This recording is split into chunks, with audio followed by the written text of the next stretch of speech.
you said tomorrow. So just do it! Make your dreams come true! Ladies and gentlemen, I present to you Backstage with Al and Jay. Are you ready? You what? And now, your host, Al Silva. Who? Hello, everyone. Welcome to another week backstage. Well, I guess we weren't here last week, but we were still here, existing. So it's really awesome. Thank you. Keep it down. Stop it. No more. Don't clap no more. All right. Hey, Jason, what's going on? Welcome to the show. How you doing today? That was slick. Yeah. I think he moved a little bit. Just a little bit here. He's always moving. It's all right, people. Let him move. Let him move. He's free. It is what it is. He's a free man. There we go. I just want the... There we go. All right. Good job. Welcome, everybody. I think we got a little effects here. Hang on. I got to turn that down. That's going to drive everybody nuts. They're too much echo. All right. Big show. You know how it is. We take a week off. We got too many clips. I tried culling. I think I trimmed it down, but it's obviously probably still 25% more than a normal show. So that means we got to go. And we're starting late. 12:30 is the cutoff. Here we go. Get to the pregame. It's time for the pregame. No! What are you waiting for? Do it! Yeah. All right. We're doing something totally different this week because Oracle is down again. It's the biggest cloud computing. Well, I guess maybe Amazon Web Services is probably the biggest, but it's one of the top 3 biggest cloud computing services in the world. And they're having another outage, bro. You guys got to figure this out. This is insane. We can't be doing that. So my TikTok in 2026? They're screwed. Yeah. I mean, having the data center be out is I don't know, the banks being closed, or I'm trying to think something. It's this is how you function as a society, but in the future. Now we're data society. It's not money. Right. Because money's virtual now. It's all fugazi. It don't even exist. We just pretend it does. So thanks to that, I'm going to try to do this entire show from my phone. We're going to see how that goes. Oh, you know what? I forgot to do this. I didn't hear from my dad today. He didn't send me any clips, Jason. I hope he's all right here. Let me send him the link to the show. And this is what you guys should do, too. You take the link, and then you send it to all your friends, and you say, wow, you got to see these guys. They have technical difficulties and glitches all over the place every week. These guys are pathetic. I put in a Jenny. Let's get together and laugh at them. Laugh at these guys. I put in a Gemini. I was like, hey, here's my show. Watch the last 5 shows we did, and let us know what the bio is. Give us an exciting description. That's literally what I told her, and she watched the show, and she's like, okay, you guys got to get your shit together, is essentially what she said. She's like, too many technical difficulties and glitches and errors, and people don't want to watch this crap. And I was like, damn, Jenny, I did not say anything about feedback. I said, give me an exciting bio, you mean old, so that's all right, Jenny. She's absolutely right. We are just a giant cluster shit show, and that's okay because that's where we came from. We started from the bottom, and we're slightly above that. That's why. Much better gear, though. Much better gear, as much as some things don't work. The gear is good.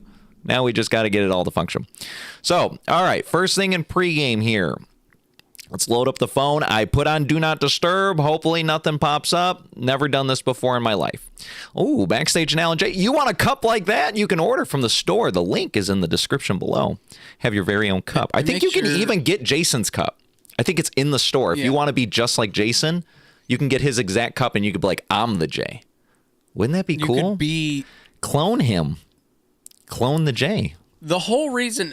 now, just so you guys have a little backstory on that, I made this name when I was a child. He was like, I'm the fucking... There's no other J's. Yes. I'm the J. Yeah, and not only that, it's not J-A-Y, it's... J. Jenny always gets that wrong. She always goes J-A-Y, or she'll just say Jason. She's like, I'm not calling him that. Yeah. She's like, I'm not... No.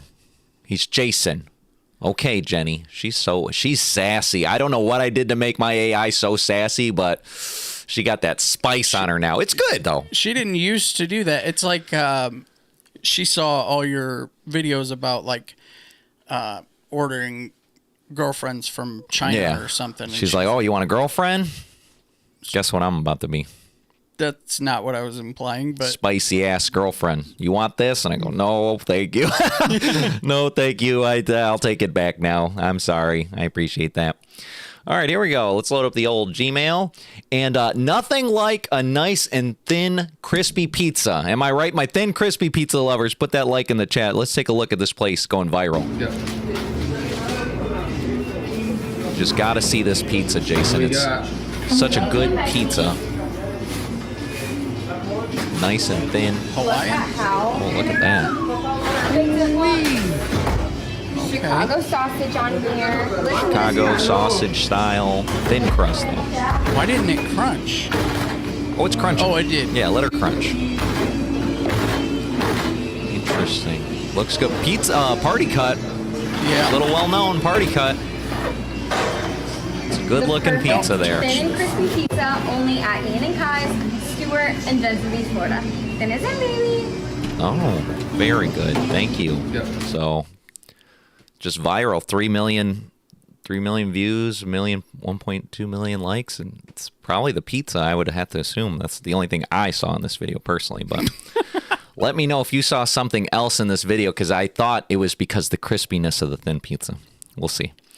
All right, let's see here. New inspiration just dropped. Jason, you ready? You want to get inspired? I hope so. Well, it's time. Oink oink, you fat motherfucker. What are you eating today during your lunch break? You better not be getting fucking fast food, you fat piece of shit. Oink oink, you fat motherfucker. Oink oink. Fat fuck.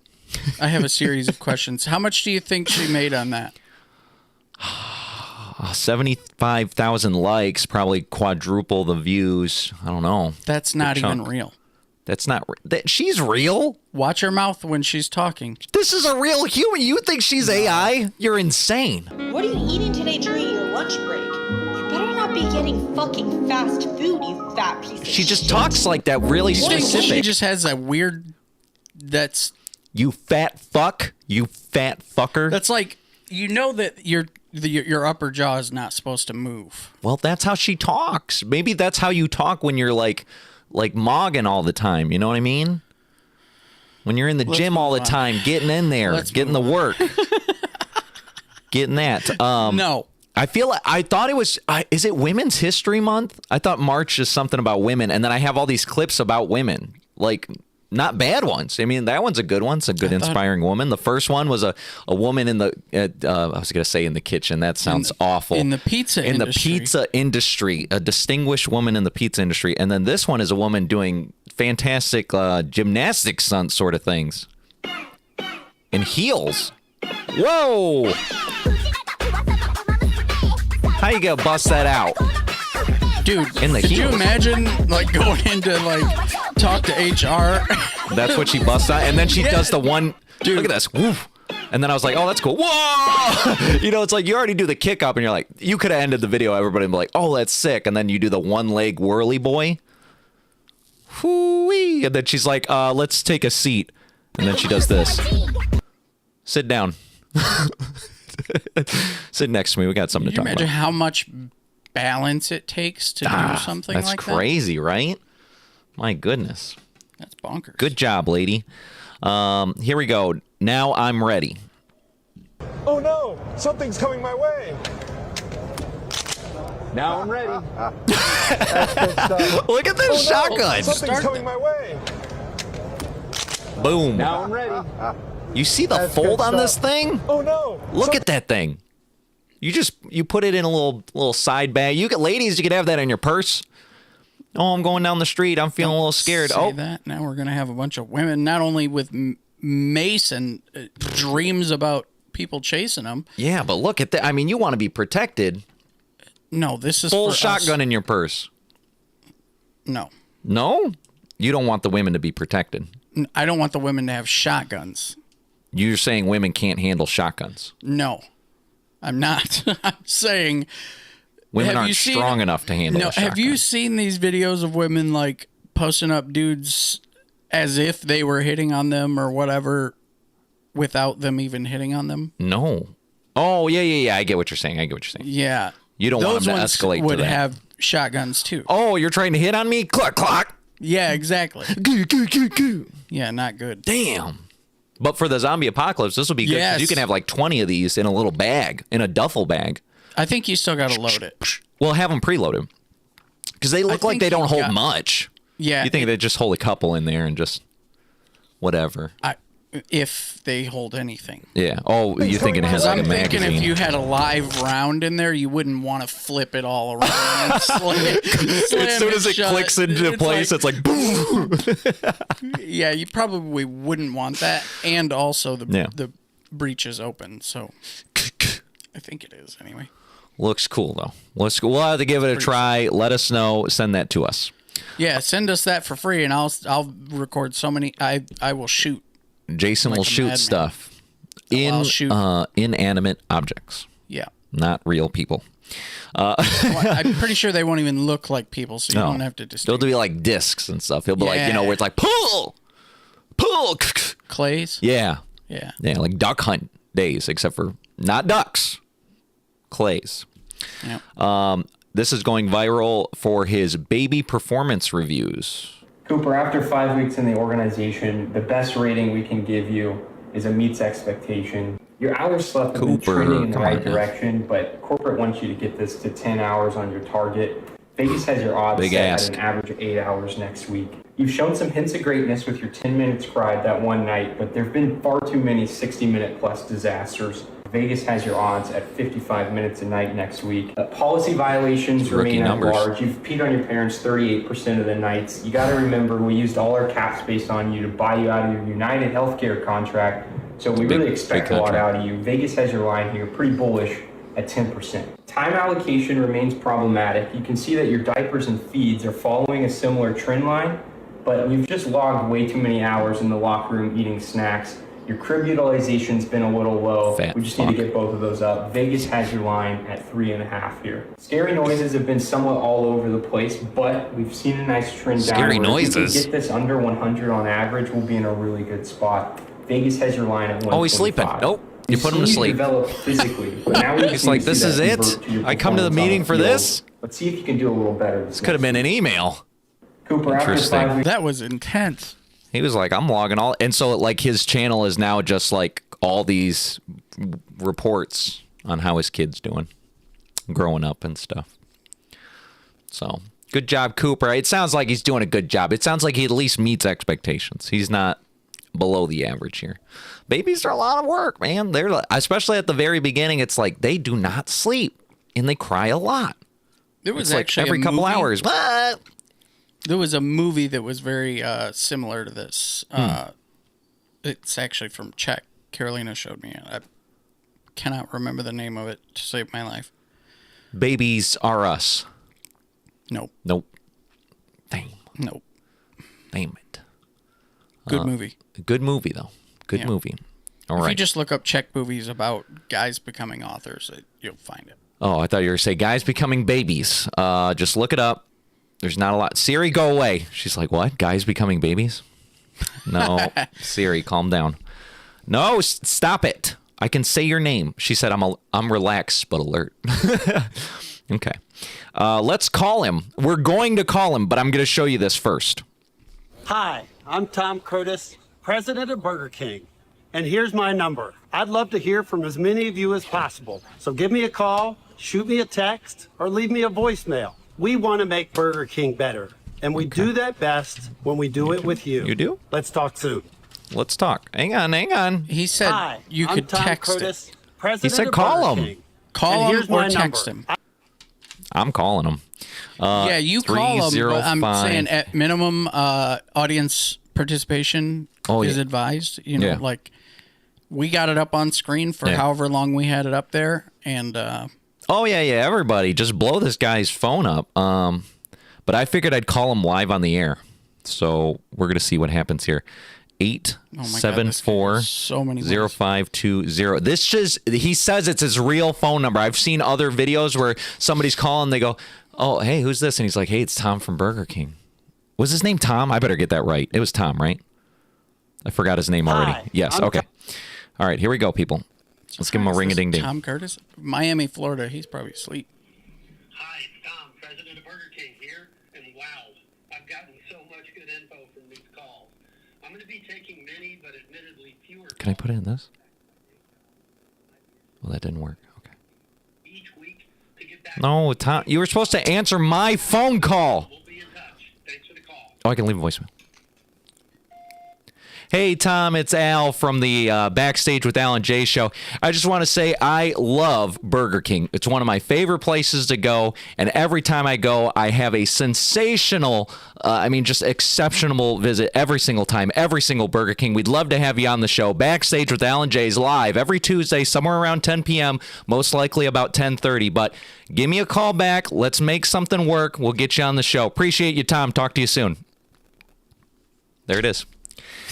There it is, people. We're going to get Tom, the president of Burger King. We're going to get him on the show. So we'll give you an update next time. We're going to see how that goes. If the show starts and we both have like Burger King shirts on or like Whoppers in our hand. I will totally get a Burger King sponsorship. Like my kids, we go to McDonald's a lot, but like I truly think Burger King has better burgers. Everybody can debate on fries. Fries all day, everybody, I get that. But, like, the taste of a flame-grilled Whopper Jr.? Sometimes their fries are better, though. Sometimes they can be. They got to nail them. McDonald's has consistency. But Burger King, it's like, if they can nail it, but I feel like it's more times than not. You might get a sog. You might get sogged That's out. because they have thicker French fries. They got the thicker French fries. Yeah. But McDonald's sometimes doesn't actually hit. You know what you can't get at McDonald's? That random onion ring. Can't get that. That's true. They don't even have them. The random onion ring or the Impossible Whopper. The Impossible Whopper is actually very good. It's good. It's good. I almost forgot about that again.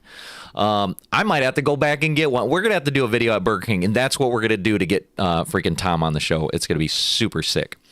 So you people saw it. I invited Tom. He'll be here soon. All right, let's see here. Why do people do? I don't understand this. We got little ass streamers over here. I love when I see I go into the comments of any video, and if you're early enough, you take a screenshot of like being like first 10 or 15 likes or whatever, and then you go love supporting small creators, even if it's like somebody with like 10 million subs or whatever. Love supporting. This is a small creator, and people do this. If every single one of you right now donates $100, I swear I'll glue my hand to the wall for 2 hours. Yo, I gotta see that. I won't have enough for food, but it's okay. Ching! Yo! Huge! Let's go. 2 more and I'm stuck to this wall, chat. If every single one of you... It's like I see these big streamers and then the people are donating like 50, 100, but like I'm just donating. Oh, I gotta donate to Kai Cenat. I gotta donate to I Show Speed or this or that. And it's like these are multimillionaires. Right. What are you guys doing? We got it when you were bringing them up. You're bringing them up. Sure. That makes sense. But then once they get to a peak, they're making millions outside of you.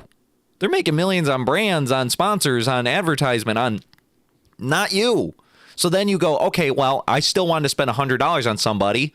Then you go back to the ground. You go find somebody that's a small streamer that's coming up, and then you go, hey, I'm gonna give that guy $100 to that guy. If you guys gave me $100, if you're like, oh, here's a super chat for $100, I'd probably shit live right here in my chair. Let's not make any promises. I'd shit right here in my chair. You think Jinxie's gonna shit in his chair from $100 donate? I don't think these days. No. Do you think Asmongold gonna shit in his chair? No. I will shit. Please, people. Give me $100. My goodness. I really hope nobody wants to see you shit. It'll happen. All right. The next big trend. This is insane knowing like where we came from and then where we're to see where we're going. I think this is the sad part. I think it's the absolute truth, but this is the next big trend from Gary V. What's about to explode? Analog. The real world. Music festivals, going to events, private clubs that make you put the phone in a locker before you walk in. Everybody who's been yearning for more real world, good news, it's coming. Live events, getting together, going bowling, taking a hike. It's the world healing itself. Analog. You know? It's gonna explode. The forcing of the deplug is now starting to already happen, and more importantly, the choosing to deplug is happening. As we go 2050, we're going back to 1850. Come and grab my book, y'all. 1850. It's gonna go, as we go 2050. The blacks in the chat. No. There's real life shit that's gonna show up on the internet. What's about to explode? And honestly, I can kind of feel it a little bit. It's not there yet. There's just trickles. But like, because of the disconnection and the Zoom calls and the this and that, it's like, man, even in a work environment, I miss in-person meetings, bro. We don't have them no more. Even if I'm having a meeting with somebody 4 cubicles over, it's like, we still just do a Teams call, a Zoom call for you normies or whatever. It's like, oh man, we just don't do things like that no more. And then talking about going out, I'm sure you're like on the phone with a girl or whatever. It's like, no, go out, go to a place. And I think the level 2 thing he's talking about is places specifically that ask you to lock up your phone. So then it's like, ooh, that's like a spicy thing. Like, oh, I got to lock up my phone. You know what I mean? It's like a extra level of danger. Like, oh my goodness, I can't look at my notifications. Like, yeah. That's like a special treat. You treat yourself to like. Did you know that there was a time where you didn't know everything always? You didn't know what your friends were doing at 2:13 p.m. Like, yeah, like the guy was saying, real live events are coming back, like concerts and stuff. Like they never went anywhere. You people just stopped going.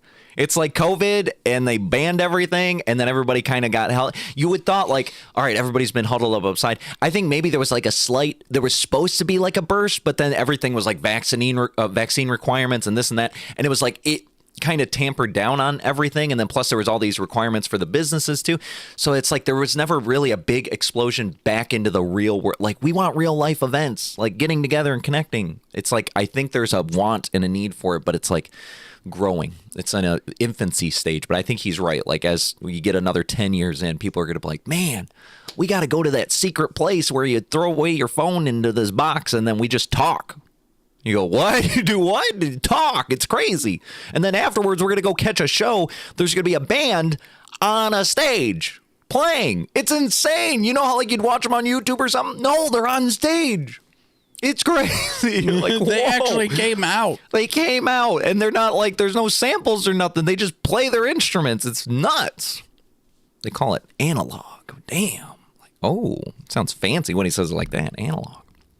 There's the future, people. We're calling it now. Just give us a few years, and I think we're going to be... I thought it was going to be flying cars. We're going opposite. We were like trending towards like high technology, and I think like at some point we're going to diverge, and it'll be like, yeah, there's even crazier technology, but then there's also going to be like a giant segment of want of just like lack of technology. Like, let's do some caveman shit. Let's do some like... Instead of ordering our food, you know, through the fucking Fresh Eats or whatever, where everything's curated, we're going to do something crazy. We're going to go to the grocery store. We're going to buy groceries ourselves. We're not even going to get them delivered. We're going to be so sick of getting our stuff delivered. We're like, we got to go get it ourselves. We're going to load up a hologram of a supermarket, and then we're going to walk through it digitally. No, we're going to want to touch. We want that physical touch. Oh. Yeah, because we could probably, by this point, we probably could do that in VR. You know what I mean? VR world, put it on. We're not even that far from like having it in your glasses, to be honest with you. Yeah. But then that's going to be the split. Some people want the digi world. I don't want to leave my house. And then the other half of the population's like, bro, I'm so sick of being glued to a screen. I don't want a screen in my life. I've heard, I can't do this. This is a part of who I am at this point is screens. But it's like, if you didn't look at a screen, not a phone, not a computer, not a TV, nothing, for like 24 hours, the way it like rewires your brain and your like attention span and this and that, it's like crazy. Like how much you can remember. It's like it heals itself so quickly, but we're constantly feeding it. So I wouldn't know. Could you imagine going 24 hours without looking at a single screen of any sort? It seems impossible. I feel like you got one in your eyeballs right now. Well, I don't have a screen. Oh, you're right. They do exist, yes, but like I don't have it. But I find that thought even to be super difficult. Yeah. Like not even on purpose. Just like first of all, I watch camera screens. Right. So like immediately, I'm gonna fail that one. as soon as I go to put in the office to put. You got to be like, you go to work and you're like, I can't look at these things. I can't look. You look. And Tommy? then I can't go to the back of the store because all the TVs are up there. Yeah. Yeah, you can't. I mean, not even a whole week, just a day. Yeah. I get that. Yeah. I couldn't. But even just a day, I think would be too much. That's what I'm saying. We're too ingrained. It's too deep into our culture. My dad actually is here now. That's awesome. Hello, welcome. Hang on, I forgot. If I want to see the chat, I got to do this one thing. Ding, ding, ding, ding, ding. All right, 2-step verification. Can I tap yes? Is it just going to allow me to? Okay, make sure it's me. Yeah, it's me. I'm always me. Who's me? I am. You're me? I don't know. Who is it? Which one, though? Which device? What do you want? Just tell me. Please. All right, that's all right. I can see chat in a different way. I'll just have to keep my eyeballs on the chat. You'll have to chat twice as much if you want to make sure I see your chats. All right, here we go. Next one. The real questions. Being alive now is so weird because when I was a kid, if I made it to heaven, I wanted to ask questions like, are aliens real? And will the Lions ever win the Super Bowl? Now I'd want to ask questions like, did Selena Gomez and Justin Bieber have a secret kid and then she sacrificed herself so the baby wouldn't get pulled into a PDF ring and they actually cloned her and that's the Selena we know now and that's why Justin's always been so devastated and they actually gave the baby to the Kardashians? And will the Lions ever win the Super Bowl? Isn't that insane? We just reported on this last week. About the Selena Gomez, Justin Bieber, like giving away their baby to the cabal so that way they didn't have to sacrifice it and stuff like that.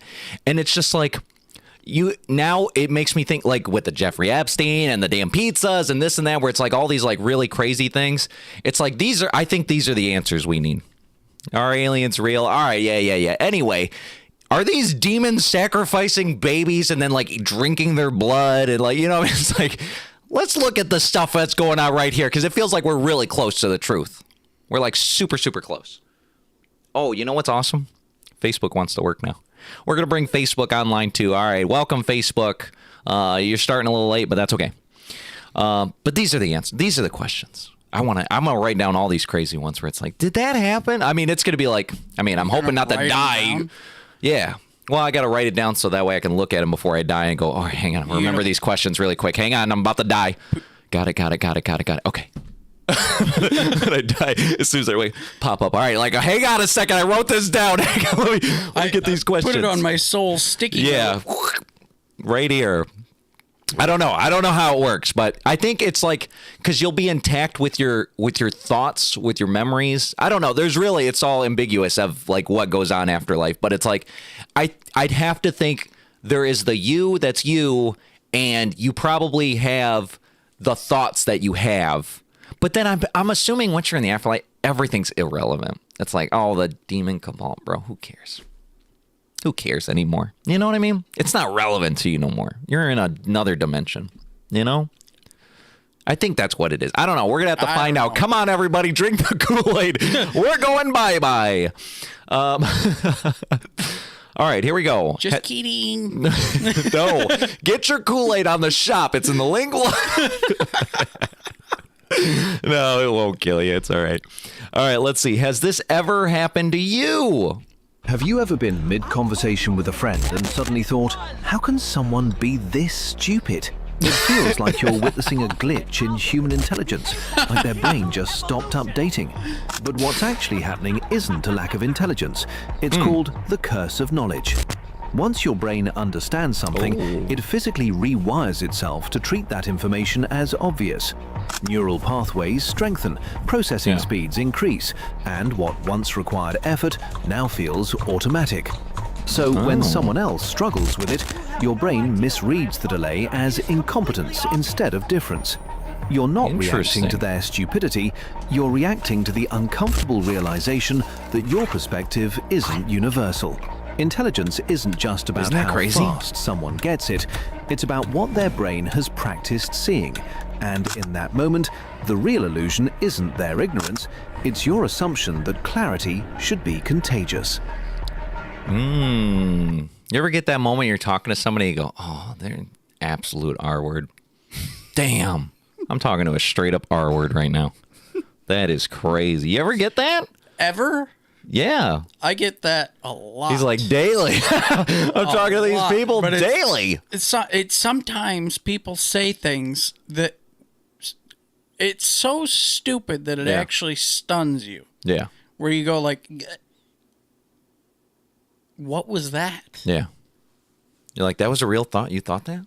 Yeah, and then it goes through so many filters in your head before it hits your face hole. Yeah. That you got time to put the brakes on. Yeah. I mean, I know I've said something where it's like as soon as it came out of my mouth, I go, "Oh, that was stupid." But it's like they don't realize it themselves. They go, "No, that's," or maybe it's like so delayed. Like the guy saying, "It's like you've already processed this, perceived it, interpreted it," and it's like to you, you're like, "Oh well," but that's because you're not on the same wavelength they are. Like maybe they get it like 2 days later and they go, "Oh." You know, to be honest, God. I feel like there's more of a self-discipline issue than it is actual stupidity. Because some people are really highly intelligent, but they're also just arguing to be correct. Yeah. Like they come up, you know, a lot of the information that you try to convey is, some variety of the truth. Yeah. That's crazy. Yeah. That's crazy. Tell those dumb people, say, did you know how stupid that sounded? I don't know if you're aware, but now that I've told you, now you grow. They go, now you grow. That's awesome. Thank you. You become helpful. It's not even mean. You're like helping them. That's awesome. You're like, now you're one step smarter. And they go, me? Yeah. That's you. Just get pissed off. No, they're like, thank you so much. I wanted to be smarter. I didn't know how. Let's see. I'm about to bring, I was like, oh, what's this? It sounds spicy. No, I'm about to bring you back. Let's all go back. Or anybody that's around me and Jason's age. Let's all go back. Hey, old heads. Welcome back to high school in 2005. How are your late 30s? Are they everything you thought they would be? Or do you miss being young and analog? If you went to high school in the year 2005, you or one of your friends definitely had a Motorola Razr flip phone that you slammed shut. Not me, that was too cool, but I wanted. Who remembers how obsessed everyone was with the layered polos with the popped collars? I think wasn't every that guy cool. in 2005 thought he was the coolest person alive wearing that. Back in 2005, every girl was obsessed with the MySpace Top 8. Also with the mirror selfies holding a digital camera. It was everywhere. True, MySpace. Back in 2005, every girl had overplucked thin eyebrows and sticky lip gloss. You're so thin. 20 years ago, we were obsessed with the Live Strong yellow bracelets trend. Not really sure why we wore 5 of them on one arm. Downloading music back in 2005 was crazy, and you never knew if you were going to get a hit song or a virus that destroyed the family computer. Who remembers walking laps around the mall with your best Sometimes friend they would every give you the weekend song, back in 2005? Oh my gosh, yes! This is how me and Jason used to walk around the mall, too. Oh, hey. Remember how simple life was in 2005? With your friends. Oh, cool. If you had a time machine, would you go back to 2005 or would you stay in 2026? If I had a time machine, I'd visit it. I wouldn't stay there, though. I wouldn't stay there. I like our what's going on here. You know what I mean? Technology, what we got going on. This is cool. I'd visit, though. I'd pop in. Hell yeah. I mean, the thing is, though, is like if you had a time machine, why not go back and get, you're going to end up with the ability to go back and you're going to end up in the same place. It doesn't say you can change anything. It's like, okay, I can go back. So time wouldn't matter. You could literally just redo the whole thing and just experience it all again and end up right at the same Are you experiencing it as a 15, 16-year-old, or it's like us as 30-somethings? So how I always imagine Hello, fellow kids. Hello. No, every time I imagine it, it's like you're... you awaken in the body. You're like in that position. Yeah. But you do have the knowledge. So like the thing is, like I said, you can't change anything. Yeah. It's more like an autonomous recording. So you're really just like inside experiencing it. So you can be like, oh, I liked that part. Yeah. Or oof, man, skip. Yeah, I honestly, life would be too easy because I'd know, like, there'd be so many things where I'd like, all right, definitely do this, don't do this, talk to this person, don't talk to this person. That's the thing, you can't change any of it. Oh, you can't change it. No, you because even if you try, the universe like stitches it back together somehow. I'm talking about like an actual like a recording. Oh, okay. But where you're just like the eyeballs. But yeah, you're just the eyeballs, but also you. Could I just go back to like maybe a couple years, maybe just like a couple years of high school? And there's a certain cutoff where I go, I cannot do this again. There's a like after high school post things where I'm like, oh, I don't think I'd want to watch. That'd be insane to watch that again. I'm like, no. But high school was pretty cool. I mean, I didn't have like, it's just like, it's the coolest experience. I had all the friends, it's like just hanging out with Jason, our buddy Tim, and his cousin. And then when I moved, there was a couple cool kids or whatever, but it wasn't the same. But it was like, Halo was, it's like, that was pretty cool. High school was all right. I didn't have anything traumatizing in high school. You know what I mean? So I'd be like, yeah, let's go to high school again. I'd skip 6th grade, though. It's a long story. All right. That's the pregame. Here we go. We're off to Insano World.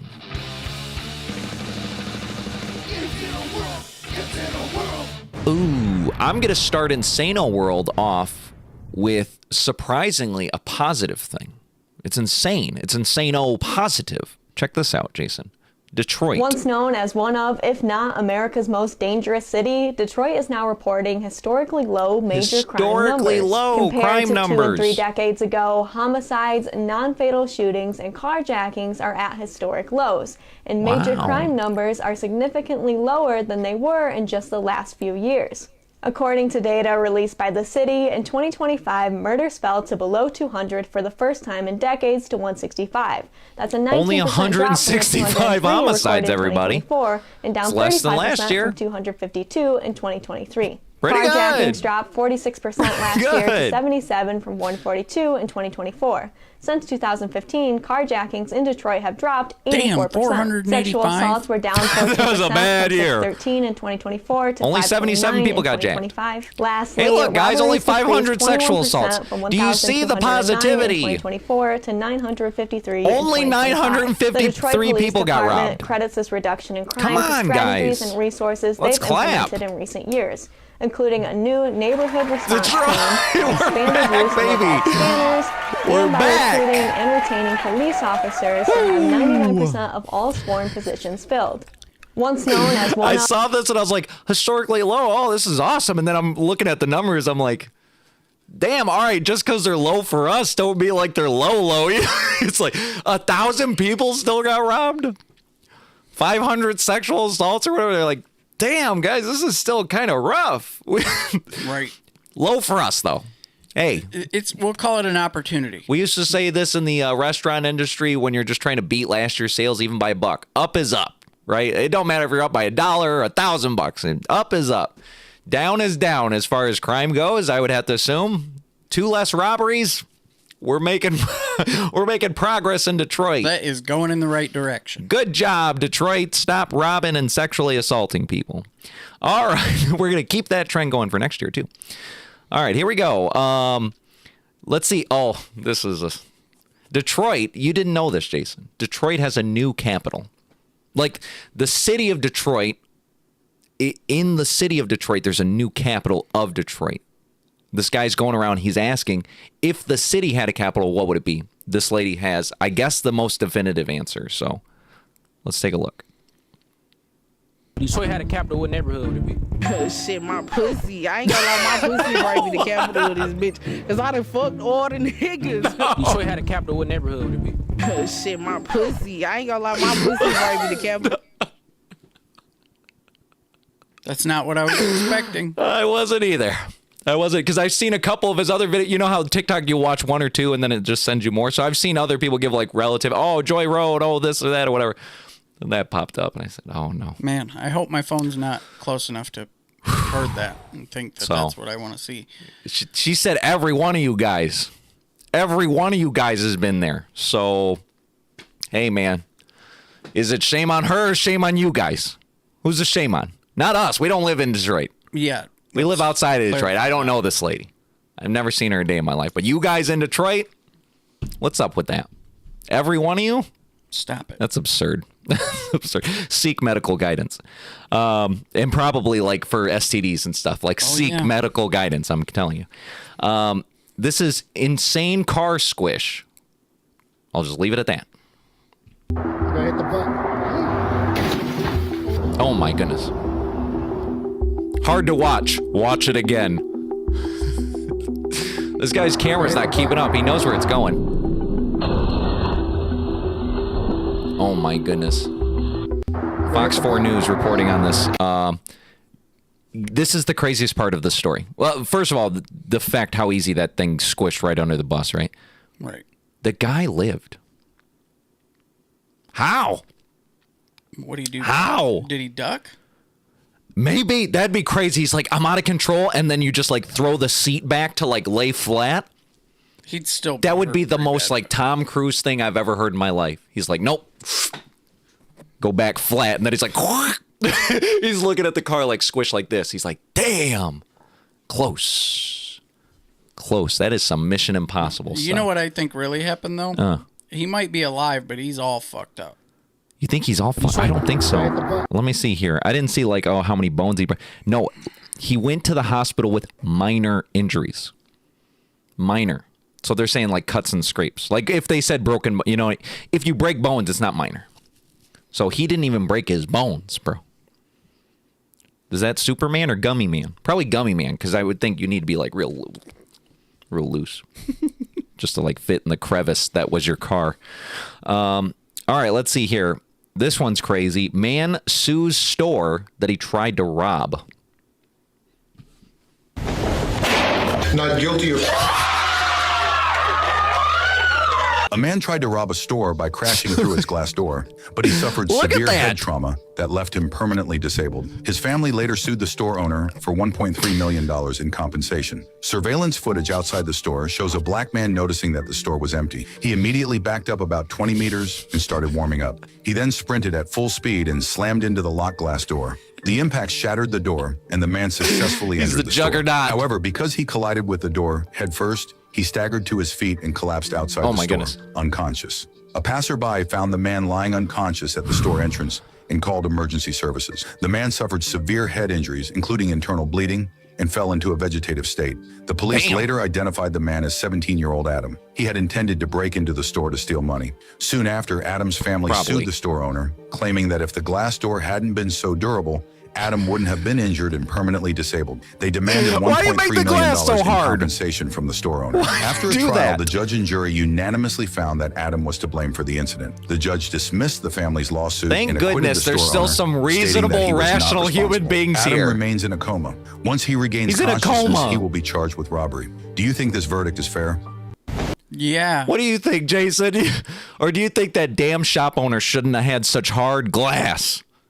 Why is his glass so hard? What was he trying to keep out? You just don't really need to test the durability of glass with your fucking head. Why did he, like, kick it with his feet? I mean, it looks like he's barefoot, too. I don't think that'd been better, but he's like, bro, I got an idea. And then he's like, whoa. He's like a billy goat, you know what I mean? He didn't even do a couple, like, tests. Yeah, let me get like a, or, you know, I'm thinking, but this is kind of the, oh, did you know when you're talking to somebody you realize they're retarded? It's like I would have just put like back to the glass and then try to like back stomp maybe, like with my leg, you know what I mean? Do like a back kick, like a horse kick, you know what I mean? Give it a horse kick. Kick it in the front of you. Kicking the door would have been fine. Well, either way, yeah, I'm just thinking some sort of foot kick to keep it away from my head. I feel like this is one thing you want to protect a little bit. Or if you were going to run and jump at something, do it with your knees or like feet first if you're, you know, bold. Yeah. Very bold. But or grab a rock or something. Yeah, man. I mean, there was a lot of better options. But who do you think's stupider? This guy for doing that or his family going, why make the damn glass so hard? We better sue these. We're going to sue them. They're like, yeah. Who's worse? You know, if he would have stolen all your money, it would have been better than him losing his life. Yeah. Like, I guess so. Yeah, technically. Yeah. Human life is worth more than money, but also... He should have thought that. He should have thought that. He should have been like, man, do I really want to run into my head with this glass? Yeah, people forget that there was a choice to be made. Even if it was thin glass, he could have got cut in his head. If it was thin glass, he most assuredly would have just chopped up. Maybe his eyeballs got pierced and then he's blind. So the world may never know. But at least he didn't get away with that. I love how like he's in a coma, and so obviously they're not throwing him in jail. He's in a coma. So they're going to wait till he wakes up. It'll be like 10 years from now. He's waking up. Oh, where am I? What's going on? They go, like, you know what? You got did you remember running into that glass? And you go, oh, yeah. Okay, time to start. Come on. We didn't give you 10 years. You were sleeping, essentially. Time starts now. You started out with a charge, and then you missed your court appointment, and then you got a warrant. It's like all the late fees, Bill. All the late fees. And like, so now you've got a serious problem. Yeah. You were only going to have 10 years, but because you slept for 10 years, you got 60 now. So, sorry. He's like, damn, what about that court? Did we win that? No, we did it. We didn't win that either. No. All right. Fox News said, just what 'em? This is the homeless solution. Billions of dollars to mental health and the homeless population. A lot of them don't want to take the programs. A lot of them don't want to get the help that is necessary. You can't give them a choice. Either you take the resources that we're going to give you, or you decide that you're going to be locked up in jail. That's the way it has to be now. Or involuntary lethal injection or something. Just kill them. Yeah, Brian, why did it have to get... Whoa! How did we go from... Whoa, the one guy's like, look, you just take them and then just lock them up. We'll give them 3 meals a day. You know, they'll have a shelter. They're not going to be on the street. The guy's like, just kill them. Well, because he's like thinking as a taxpayer, like, bro, I don't want to pay for him in jail. Yeah. I could see that, but man, what an escalation. Have said that, and it's so funny because the other two people are like, it's like it doesn't hit you right away. So the girl's like, you know, oh, and then so, you know, what about, you know, it's like one of those things. The black guy, though, instantly was like, oh, damn, did he just say that? That's kind of crazy. I was trying to be humane. He's like, just kill him. He's like, cut. Cut. No, we can't say that. All right. Top news story of the night or of last week. And then last week was a bubbling. And then it was like, maybe. And then throughout this week, it was like, oh, no, he did it. Like he always does. Donald Trump took out another dictator. He's like collecting. Somebody said that he's collecting these dictators like infinity stones. He's like just grabbing them one by one. This time, Iran. Oh my goodness. Let's see. This is first from Trump himself. Iran's formerly supreme leader, Ayatollah Khamenei, is dead. This wretched and vile man had the blood of hundreds and even thousands of Americans on his hands and was responsible for the slaughter of countless thousands of innocent people all across many countries. Last night, all over Iran, the voices of the Iranian people could be heard cheering and celebrating in the streets when his death was announced. Earlier today, CENTCOM shared the news that 3 U.S. military service members have been killed in action.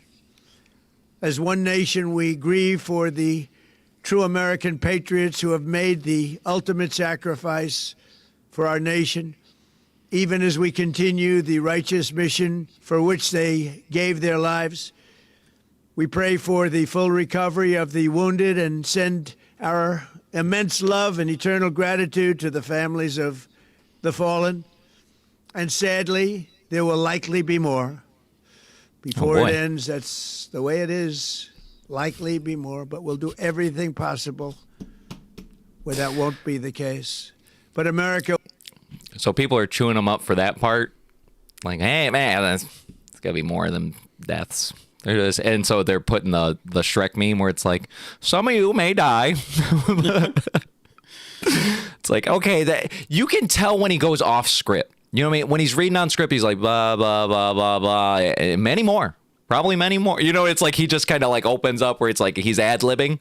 And every time he ad-libs, it's like silly, bro. It's like every time he's just saying something. We're like, oh, man, just read the prompter. It's like Biden, all he could do was read the prompter, even if it was like messed up, like Anchorman style.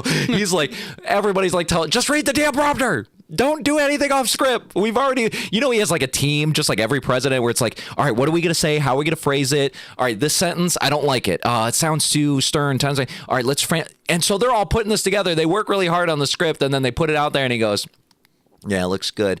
Anyway, so we got him. He died like a dog. I mean, like a dog. We shot this guy. You're like, damn, Trump, why did we do all that? Why do we do that whole script? You're not even going to read it. That's kind of crazy. So, yes, the United States worked with Israel to take out the leader of Iran. And remember how a few weeks ago, like, Iran was like, try us, we're going to get you. And, like, that was the same thing the freaking Colombia guy did. Where he's like, oh, yeah, come on. And then Trump's like, bro, why are they telling me to do it? You know I'm going to do it. Like, how many of these guys does he have to take out before you go, all right, I saw a meme of the North Korea guy where he calls up Trump and he's like, we cool, right? Like, we all good. Like, me and you, we go way back. Everybody else like, oh, fuck, when are we going to stop messing with this guy? The thing is, though, like, all right, this is a weird world we're living in because, Insano World? Yeah, big time. Because back in the day, this would have been the outcome that people wanted from an entire war. Yeah. Like, you had to send ships to their shores and planes full of troops over there to physically go put hands on these people. Yeah. Now it's like, send some drones or like, see what Fred's doing on Sunday? Yeah. And just send Fred. Yeah, I guess what happened was, I don't think I have this video coming up. In the second, I'm going to have the latest of that, because that was like the big story the last couple days, and then I have the latest of it. But essentially, like, Israel hacked all of their, like traffic cameras and everything in Iran, and so they were just following this guy, like, everywhere he went. They're like, we know exactly where he is. We're just waiting for the right moment. And then as soon as they got the coordination from the United States, they're like, right there. And they were like, damn, bro, it's like, it was a precision thing. And that's what's crazy is, like, people are like upset, like, some people are like, well, man, it's just more, an endless war, another endless war. And it's like, I don't think so. I think with Trump, he's just like, bro, I'm gonna just bomb the shit out of this guy. Well, let's just call it, bro. You know what I mean? Like, other wars, think about it, when we're in Iraq for like 15, 20 years and this and that, we're like taking our sweet ass time. We got to send so many foot soldiers out there and people are dying from like suicide bombers, bro. I think that warfare is in the past, bro. We're not, what do we got to send people for? We got drones, we got missiles, we got EMPs, we got the sonic wave laser thing they used in Colombia where it's like, would just beam down on people. Everybody's like, my brain's going to explode. We don't need them. We just go straight to the heart of the source. What do they say? It's like you cut off the head of a snake and the rest just dies. It's like, man, that does sound like the better, more efficient way to do warfare. Why are we involving the soldiers? Yeah. Just kill the leaders. Each war is over with just one kill. I mean, obviously, it's not that clean. Yeah, there was probably some other ones, but it's like a handful, let's say 10, 20, 100 versus thousands and thousands of soldiers. Right. You know what I mean? Like, bro, if that's the way warfare got to be, that sounds a lot quicker and efficient. So this is the latest of the update as of today, what's going on there. Because obviously, you would think like, okay, it's kind of a one and done, sort of, but there's still like some resistance to it. So I don't know. Israel's bombing them, so that's just how it be. So this is the latest update here. Tonight, conflict is spiraling and spreading to Iraq, Lebanon, and as Gulf countries threaten to join this growing war. Iran targeting major cities in the Middle East with hundreds of missiles and drones, including this one in Bahrain. They're just bombing anybody. They're like, you and you and you. Dubai's iconic hotels hit. Many Iranian munitions still being shot down today. Here, a burst of smoke beside the world's tallest building, and the moment of impact at another hotel. I just heard this really loud bang. Alex Bouquet, who runs an American firm, fled to an Airbnb in the desert. We grabbed our passports as well. And we just started driving off. This was Dubai Airport over the weekend and nearby Abu Dhabi. Thankfully, passengers have been evacuated. Thousands of flights cancelled in a region that is a critical hub for the world's commercial airlines. Sarah Metty from Tennessee is in Dubai for her 20th wedding anniversary. She found herself filming munitions exploding outside their hotel. What are you thinking when you're filming this? That I've got to be in a dream. This can't be real. I never in a million years thought this would happen. Can't be real. They've been urged to stay inside. Isn't that all they do in the Middle East? What are you talking about? Iraq, Iran, it's like constantly like that. I think it's just not in Abu Dhabi and shit like that. They're usually all chill, but call off the war. Tonight, my goodness, so it's getting hot out there. But once again, it's like when the Colombia thing happened, and you're like, okay, we took out the leader. How did the people feel? Like, how are they feeling? So that would be like the number one thing you're thinking of is like, what's Iranian people thinking? Well, the people of Iran. And so I guess this is kind of what's going on as far as their reaction. I just spoke to my mom. They're all dancing in the street. No one is They're scared like, of getting yes! killed anymore. This is not that guy kills us left and right. USA and Iran. It's this a terrible war dictator. USA and Islamic Republic, the terrorist regime. Shouts of joy, relief, and gratitude. On Saturday, hundreds of Iranians gathered at the Boston Public Library for a Freedom of Iran rally. They are dancing in the streets after the U.S. and Israel launched strikes against Iran and the Islamic Republic regime. Today, they thank President Donald Trump for helping the people of Iran. We're specifically thanking United States for supporting us. The assault known as Operation Epic Fury came on the heels of Epic President Fury? Trump I didn't know that. threatening the Iranian regime. Why is he for stealing my weeks to stuff? make a new deal to reduce its nuclear I gotta program claim that back and to somehow. end Epic its Fury, violent that sounds pretty crackdown cool. on protesters in January. We are happy that finally the help arrived and Trump is helping the protesters as he promised.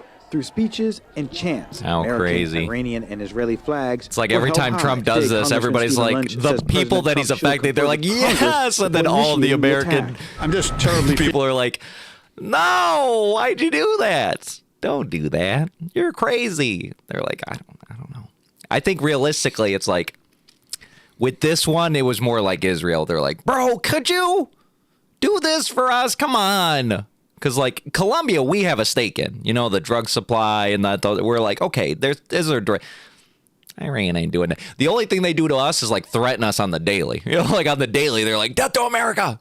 We're going to kill them all. Yeah, it's that's like, how they say hi over there. yeah, that's just a traditional American greeting. But, like, other than that, it's like, they can't do nothing to us. You know what I mean? Besides the terrorist attacks, obviously, that was kind of what they were known for, is terrorist attacks. But I don't know. So now they're saying this could be the potential, just like every other war, where it's like potential for World War III, and see where it goes, because it's not necessarily like the who that initially gets involved. It's who's the friends of who that gets involved, right? So Iran goes, hey, big brother, China or Russia or whoever their friends is, they're like, can you defend us? And then we're like, oh, well, what about our defense here? And then everybody kind of jumps in because one of their boys is, you know, we can't just let them duke it out no more. You know, you can't just gather up in a circle and say, let them fight. I think that's where we should go, too. You know what I mean? When two countries want to go to war, everybody should like back up like, all right, let them. Let them. Nobody jump in.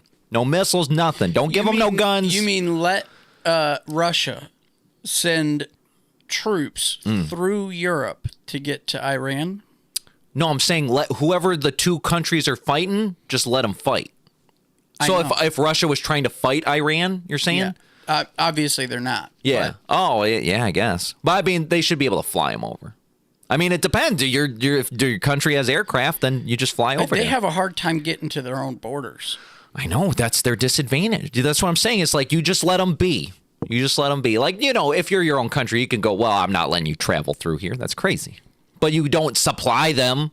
Don't give them money. Don't give them guns, missiles, nothing. You just let them fight. If I want to let you pass, I'll let you pass. If I don't want to let you pass, you got to go a different way. You know what I mean? Like that. What do they call it? Like a non-interventionist. Just let other people do their thing. Why has everybody got to jump everybody? Come on now. I mean, I get like some of it's like, oh, well, like when the Ukraine and Russia thing, they're like, it's a really tiny country against this big ass country. And it's like, I know, but I don't know. What would you have done 1,000 years ago? You just probably got conquered. I mean, that's just what happened. You wouldn't have even heard about it. Yeah. They would just done the thing. They were like, oh man, we got conquered again. They probably wouldn't have even went to war You think they would just showed up? Like, I think, given the size, it would have been overwhelming. Yeah. You think they would have just done it like, oh, bro, look at us and look at you, and they go, damn, you're right. Let's not even start this. Pretty much. Not even start this, bro. If they didn't think that they were going to get backup. Yeah. That's probably. Because they got a lot of backup. I mean, like a lot of backup from lots of countries and hundreds of billions of dollars. I mean, it's crazy.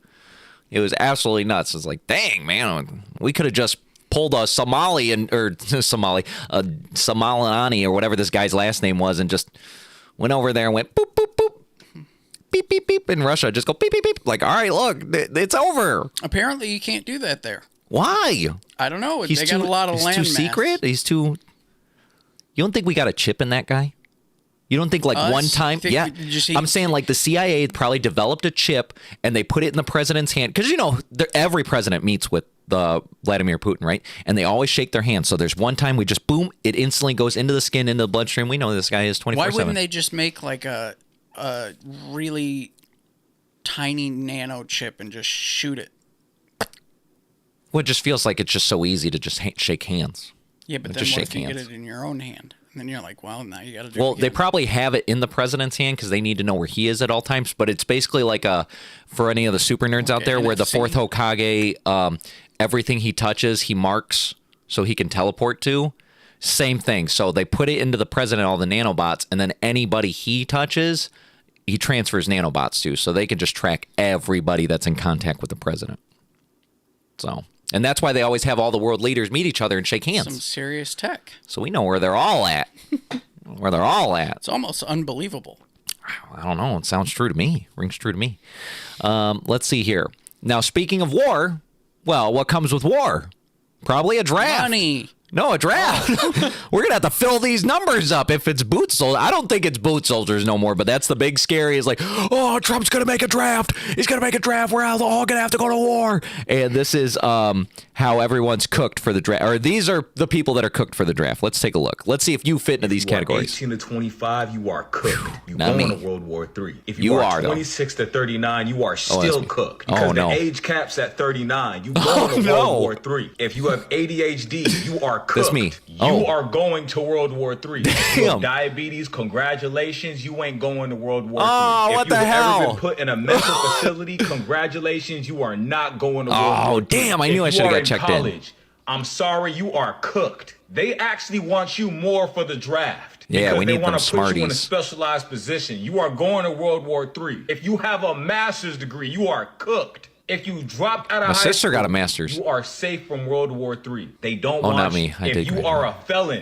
you are not going to World War III. Now is Oh, the felons. best time to be a felon. If you are LGBTQ, I'm sorry, you are cooked. You are still going to World War III. Really? Now, if you're transitioning, you are safe. You are not going to World War III. If you are your Why? only mother's son, I am sorry. You are cooked. You are going to World War III. If you are Well, a that woman, doesn't apply you to me are anyway. only half cooked because men Women? are required to go first. But at any time, Congress can change legislation if they need more people. If you have kids, you are going to World War III. Oh, but if no. you're actively pregnant, you are not going to World War III. If Wow, you have I see a major solution. depressive disorder or severe anxiety, you got to be able to prove. It got to be documented, or you are cooked. I If can it's not prove it. documented, you going to World War III. Like and comment for part 2. If you are 18 to Ooh, how many of us are cooked, Chad? Except for Jason over here all chill. I knew diabetes would come in handy. I knew it. Actually, when I was a young person, Yeah. I wanted. You were ready for that Yeah, draft. I wanted to join the army, but I couldn't because of diabetes.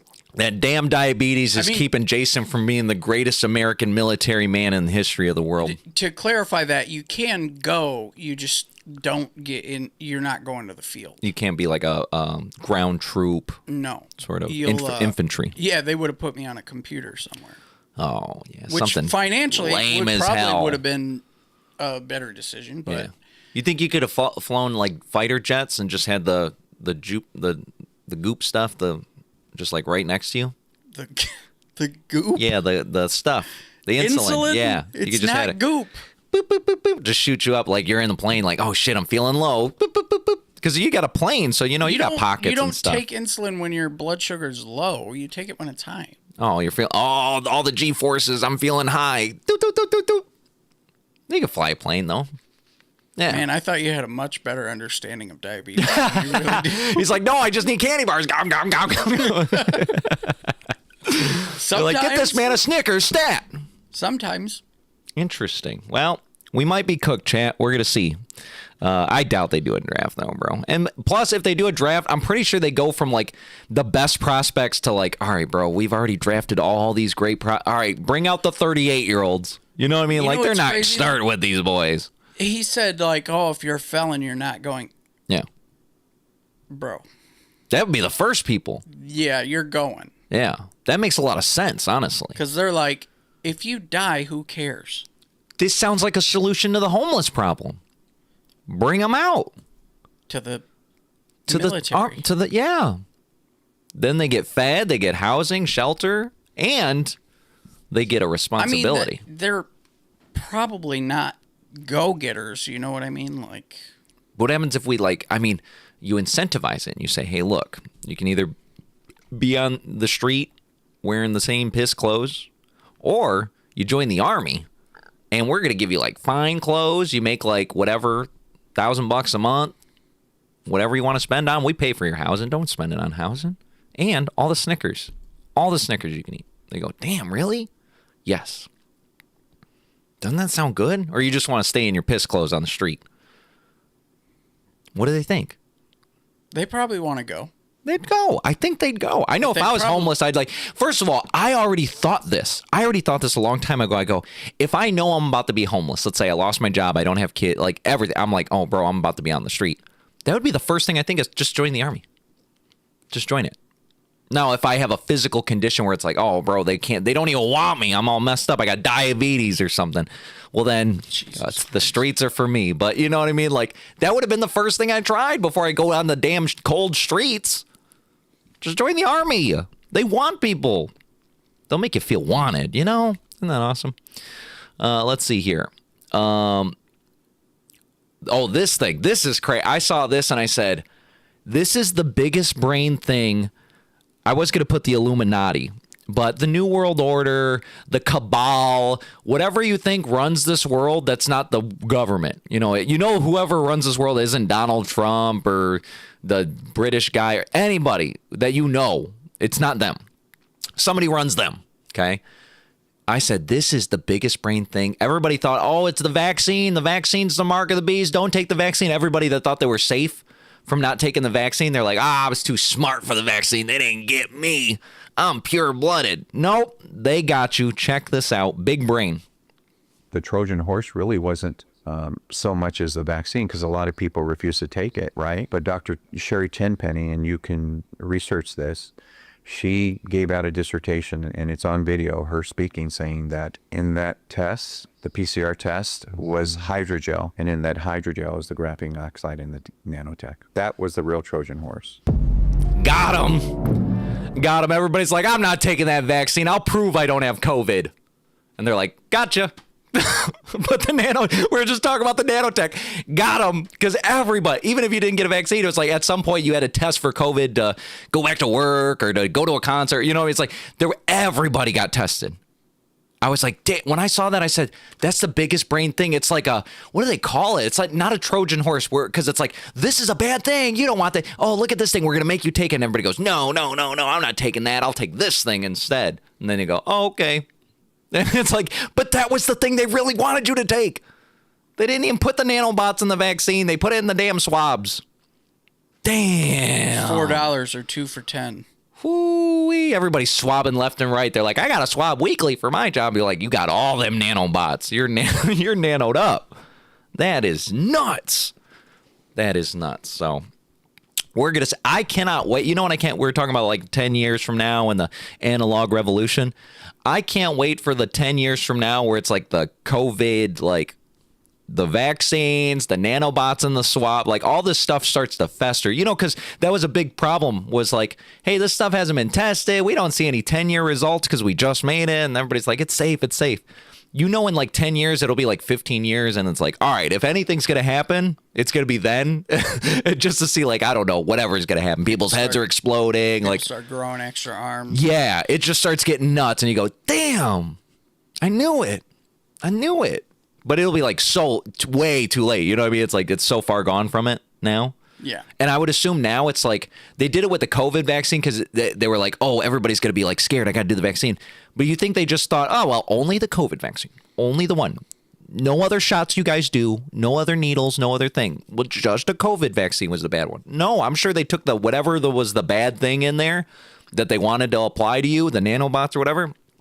They put it in everything, every flu shot, every seasonal thing, like whatever. You go to the doctors and they could probably just put it in a pill now. They're like, bro, we got you.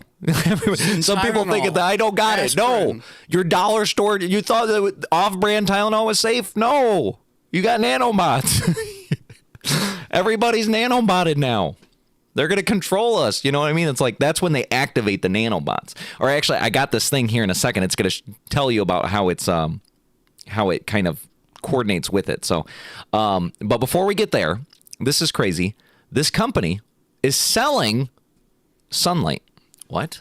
This company is selling sunlight by putting mirrors in space. This is basically Uber Eats, but for the sun. You just open their app at night, select your location, and tap order sunlight. Next, a satellite 370 miles above you tilts a massive 33-foot mirror and beams actual sunlight directly to your GPS coordinates in the middle of the night. The company is called Reflect Orbital, and yeah, this sounds fake, but they're actually taking orders. Now, they originally built this as a way to charge solar farms at night, because the sun is basically a giant nuclear reactor that never turns off. Farmers can buy light to extend growing seasons, governments for disaster relief, and the demand is actually really high. They already have 260,000 applications from people who want to buy light. But be honest, is this a genius energy solution, or is it light pollution just waiting to happen? No, it's absolutely genius, especially like it depends on how small. You know, I'm sure that's part of the price. It's like, how much light do you want? Well, if I need the 3-mile block, well, that's a lot more. That's a lot more cost. But I could just imagine going, man, I just want to see the sun.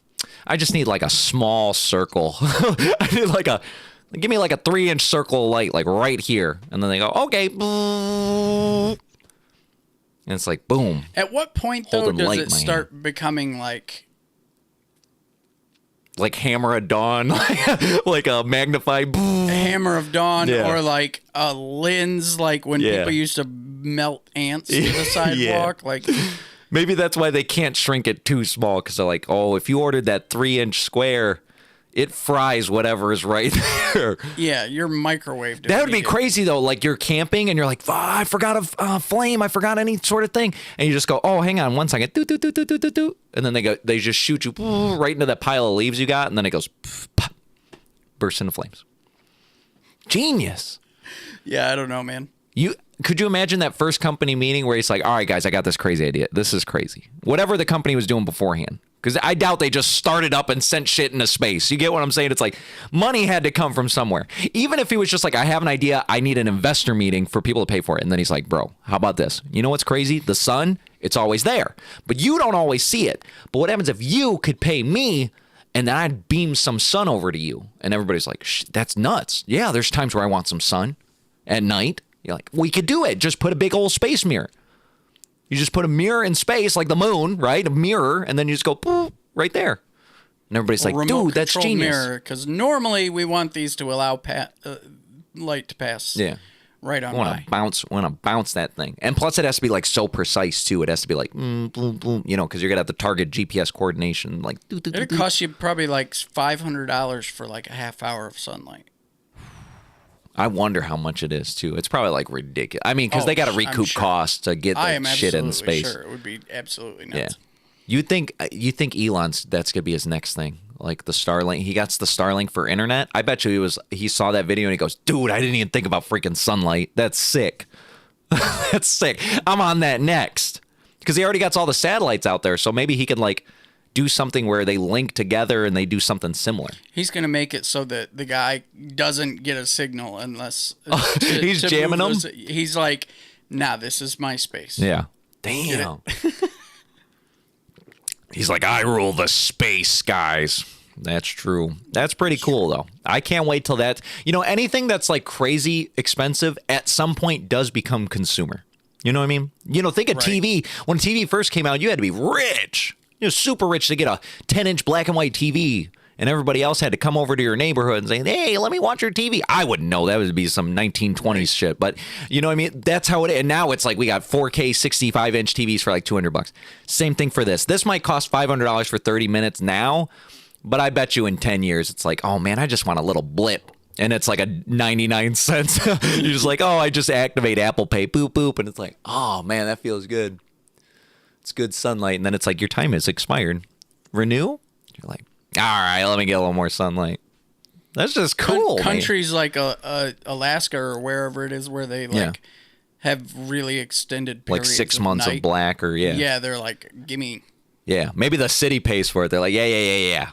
Let's make it like, but they'll do it normal hours. Sunlight tax. 6 a.m. to 6 p.m. Let's just flood that in. We put it in your property taxes. And then maybe the city votes on it. So that way you're involved. That would make a lot of sense. Oh, he has to pee. All right, that's all right. Let's see here. Stall. I can stall here. I can absolutely stall here. Let's see here. Let me do this. Let me go over to this here. So we are streaming. Let me make sure Facebook is watching here. Facebook's on. I had a problem getting on Facebook earlier. I think it's like I have to go live on YouTube first for the stream to like pass through YouTube to get to Facebook because I tried activating that first and it didn't work at all. I'm trying to think here. This works here. This works here. No, everything's working. It's awesome. I want to, while we're stalling for time, I think I can play one of these if my screen works here. Let me see if I got this here. Jason's not going to be able to hear it, but we're going to hear it. Columbo's WW. Let's do a quick one. This is pretty sick here. We'll do Columbo's, and when Jason comes back, we can do like Kaiju because I really want to show him Kaiju. But check this out. This is Sleazy Evan. Test premiere. Test this out.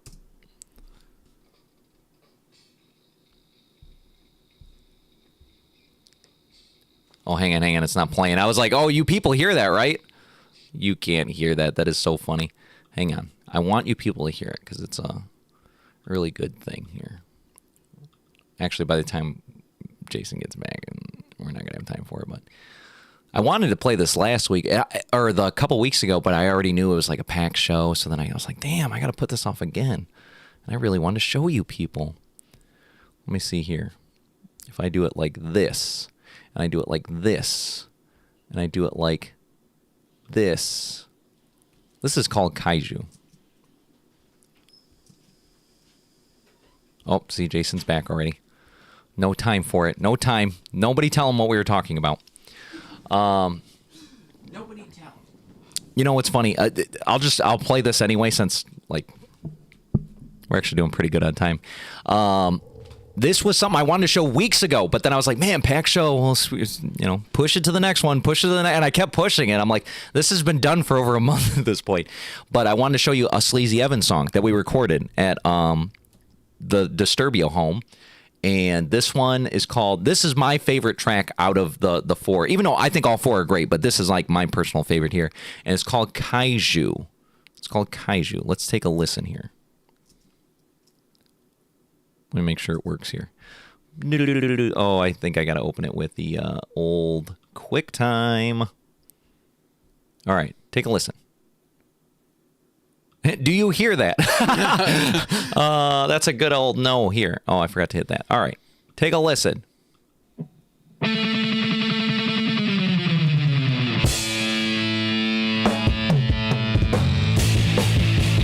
It's like absurdly loud. I got. Let me turn it down.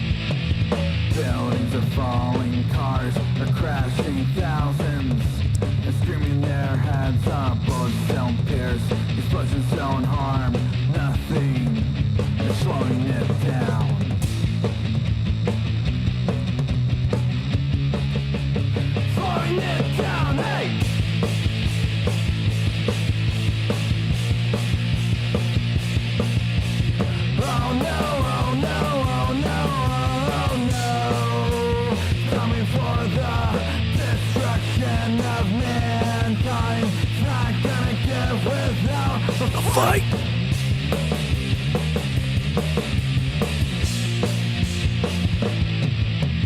Pushing the fence, nearing the end. We need a plan. We need to fight, we need to survive. We are running out of time.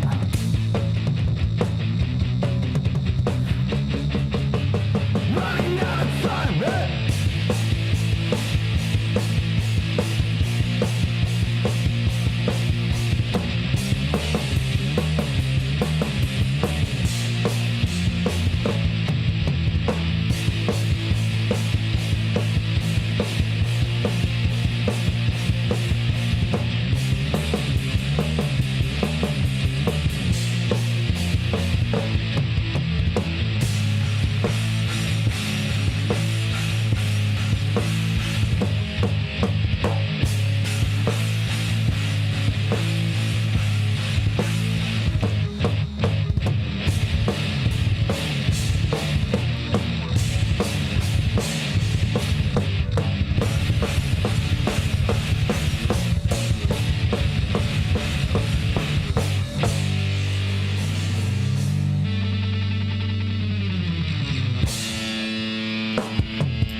I didn't realize this until after I started it, and it was like too late. But I'm like, oh, this was the version we did before we made it even better. I was like, oh man, it sounds a little muffled there, and I realized it's the Al cut. That was before we got to. So I did this version. I was like, I thought I was like, it sounds pretty good, whatever. And then we got back together the week after, and we're like, well, let's keep working on it. And then we kept working on it for like a whole nother day. And then after that day, I was like, oh no, this sounds even better. So you're going to hear the production one when we actually release the damn thing. I'm hoping in the next week or two here, but we're going to see here. We'll do an EP release party. I got to get sleazy in this, boy.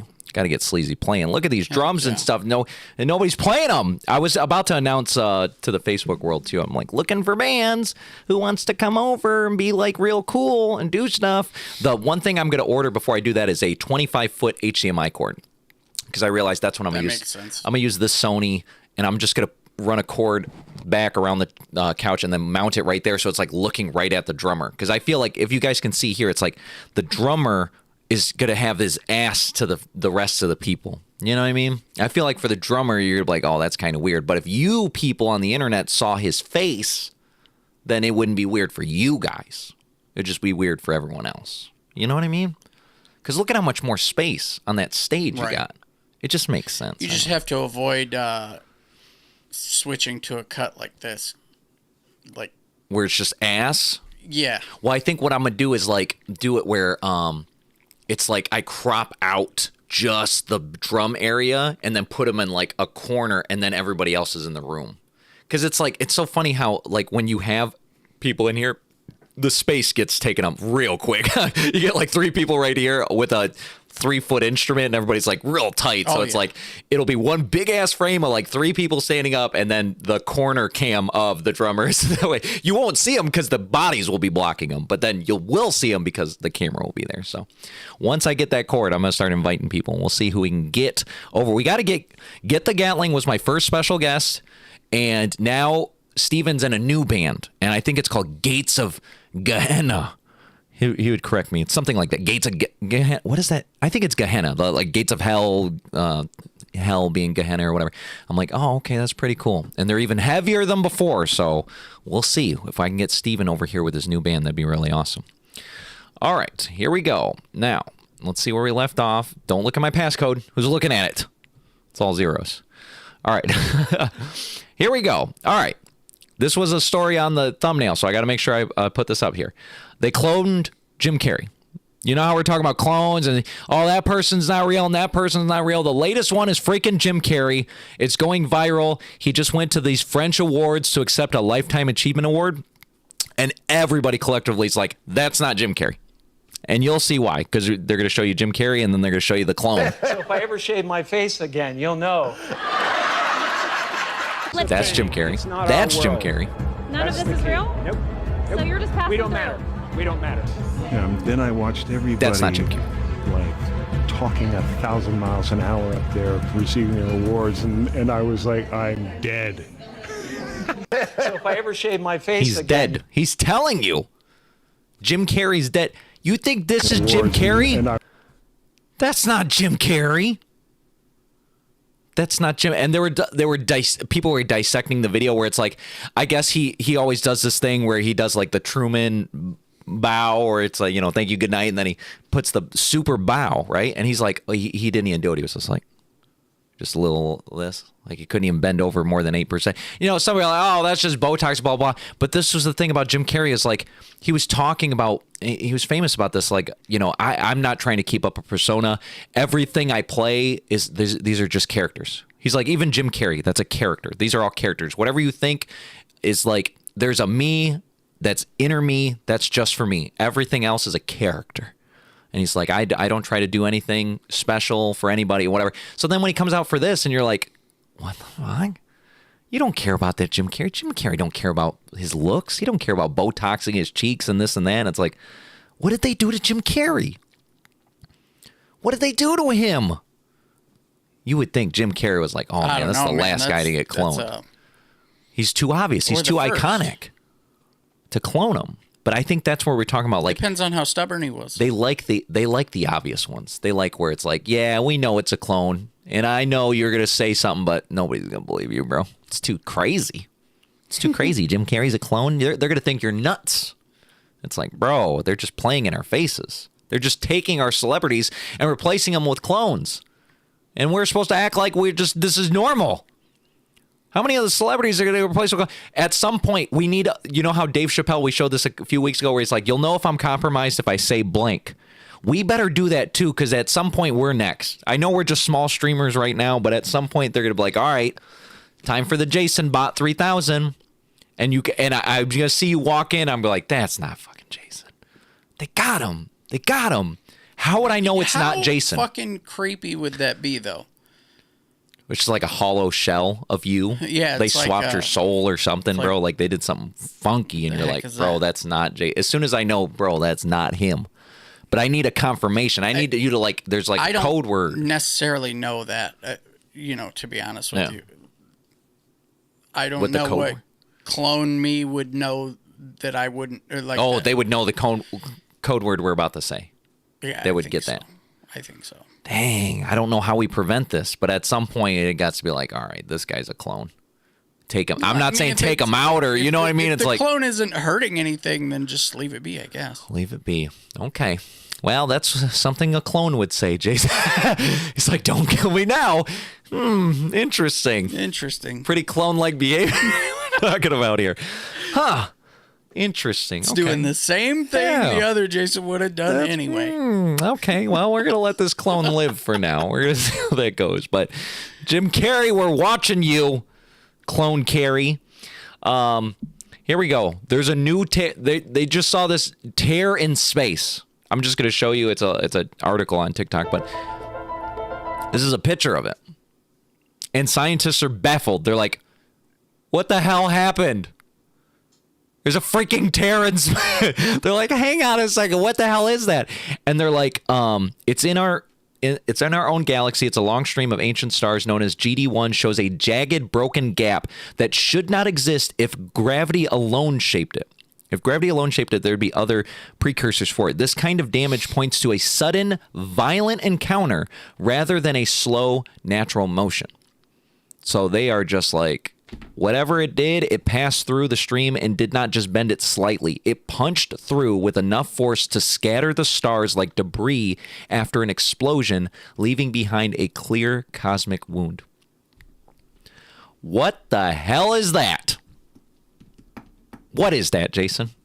What's coming our way? Is this not getting we have the craziest story every week. I feel like I go, damn, this is insano. Damn, this is insano. We got clones. We got the wars. Lucky if we make it to next Tuesday. AI and this and that. And it's like there's a freaking tear in space. I know people from the Bleach anime be like, oh, that's one of the Masa Manos things. Or they break open the thing and they go, oh, and it's like, oh, okay. That's big pointy nose through the... Yeah, they're like, okay. Or do One Punch Man like, oh, One Punch punched a hole through the damn galaxy. Okay, well, none of these things are all right. It doesn't matter what you think did that. Nothing's okay. Yeah. And we're just supposed to live we're just supposed to go to work tomorrow and pay our taxes, and the whole world is just going to absolute chaos. And this is beyond Earth. This is the whole galaxy. It's super far away. I'm sure it's fine. Whatever punched a hole through that, we could be in that hole next. Nah, it's over there. Missed us. Why would they make 2 holes? Maybe an entry and an exit. Nah. And you think we're going to be right at the edge of the exit? I don't think so. Yeah. They're like, they punched through this, and then we can't see it because it's taking light years to get to us, but it'd be so funny because it'd be instant, you know what I mean? Like they're saying, it's like, it's not a slow, it's like a, so it's like, and then we can't see it because there's no light there, and then all of a sudden we see it, but it's too late because by the time we see it, it's like, you know what I'm saying? Like when light if it went that fast, arrives, yeah. Yeah, no, if it was like everything was just over like that, we don't even have to contemplate what that would be like.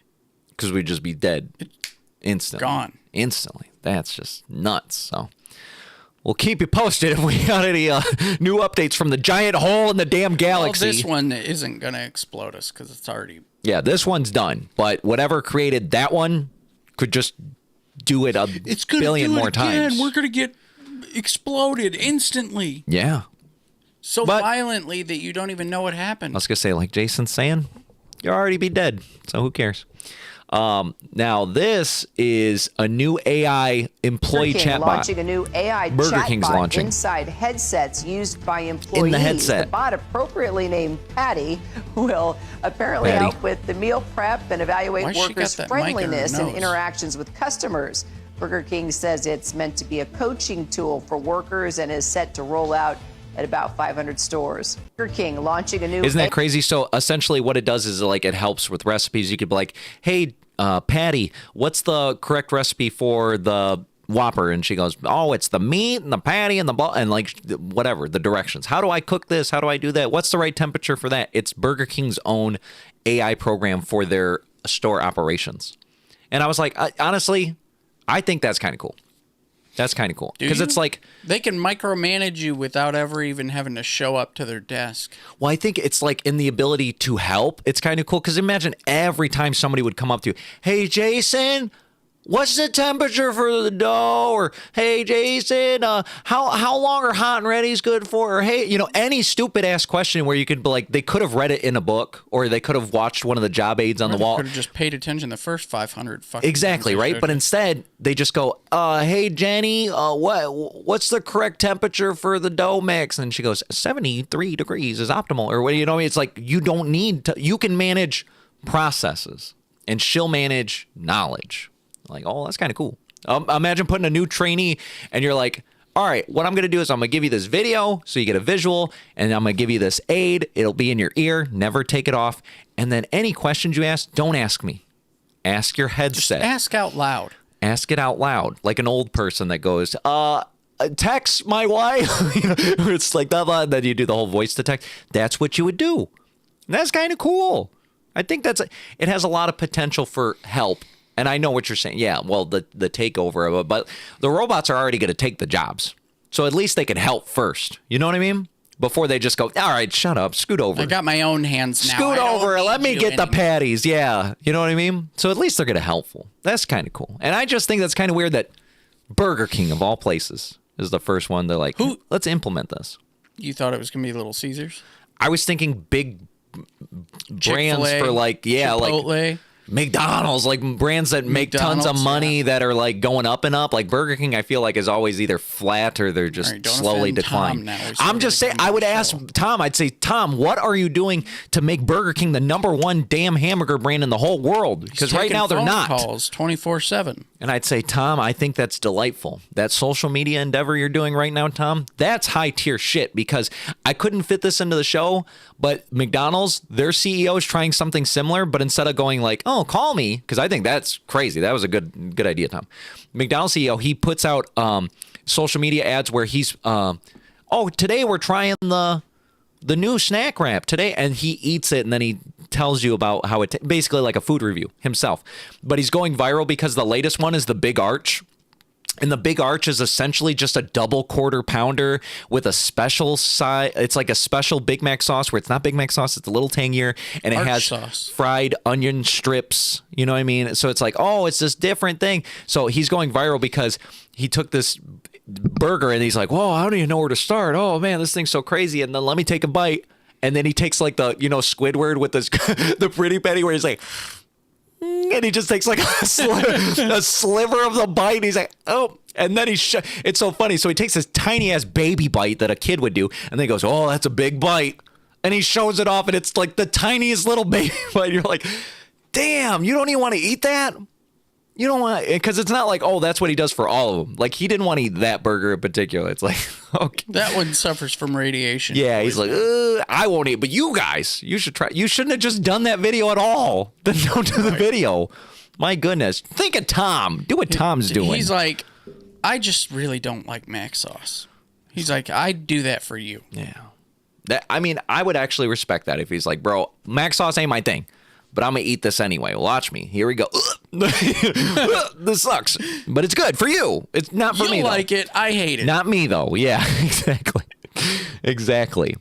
All right, now let's talk about the nanobots, because we brought that up earlier with the damn swabs, but this is in the syringe, which you would thought that was the #1 thing, but I thought that was big brain, that they're like, bro, there was a dingling the keys in front of you and then swabbing you up from the behind. But this is this guy talking about how they put it in syringes. This is real. It's real life. I'll show you this syringe, which I brought from my lab. So this syringe has inside it 1,000 billion robots. So these robots are 1,000 50 billion nanometers long, which as you can see in this slide under the microscope. 50 nanometers is about 2,000 times thinner than the thickness of your hair. If they're fortunate enough and they can identify something of a size that can be surgically removed, you're lucky. Okay. Now let's move forward to where we are today. So this is what those nanorobots look like. They're 1/2000th times the width of a human hair. They can carry a payload. They can open up and distribute it, and they're all controlled by RF frequencies. They RF frequencies. They self-replicate. Look at this. They cross the blood-brain barrier, and they will do whatever they are programmed to do. He also teaches his students at the university, once they're in a host, how to control them with your Xbox controller. No way. They can control them with the damn Xbox controller. It's not even like crazy high tech where it's like, no, you need this special. Bro, this shit's Bluetooth. Isn't that nuts? So you're saying it's basically getting inside you and then like making up its own circuit boards. Yeah, it's like, oh yeah, you wouldn't just jam a whole board in you, because it's like, that's great how they would notice, but it's like if you jammed 1,000 billion tiny ass little fragment of a hair, and then while it's inside you it goes, and then it puts itself together enough to be a Wi-Fi circuit board, so that way somebody can go, all right, let's make Jason crazy, and then they started programming thoughts in your brain, and crazy ass weirdos are going to be like, it was the nanobots. It was the damn nanobots. You're just nuts. Well, that's the problem, is we wouldn't be able to prove it, because like the guy's saying is like, if they were big enough to detect, you'd be lucky. These things aren't. They're like little tiny ass, tiny. You'd have to like in the grand scheme of your blood. Them, but like if they're trying to like give you Wi-Fi. But I'm saying that guy said there was 1,000 billion in that little ass syringe. Now take that little ass syringe and disperse it across the how many gallons of blood are in your body. You're not going to be able to find those things. It also said it replicates.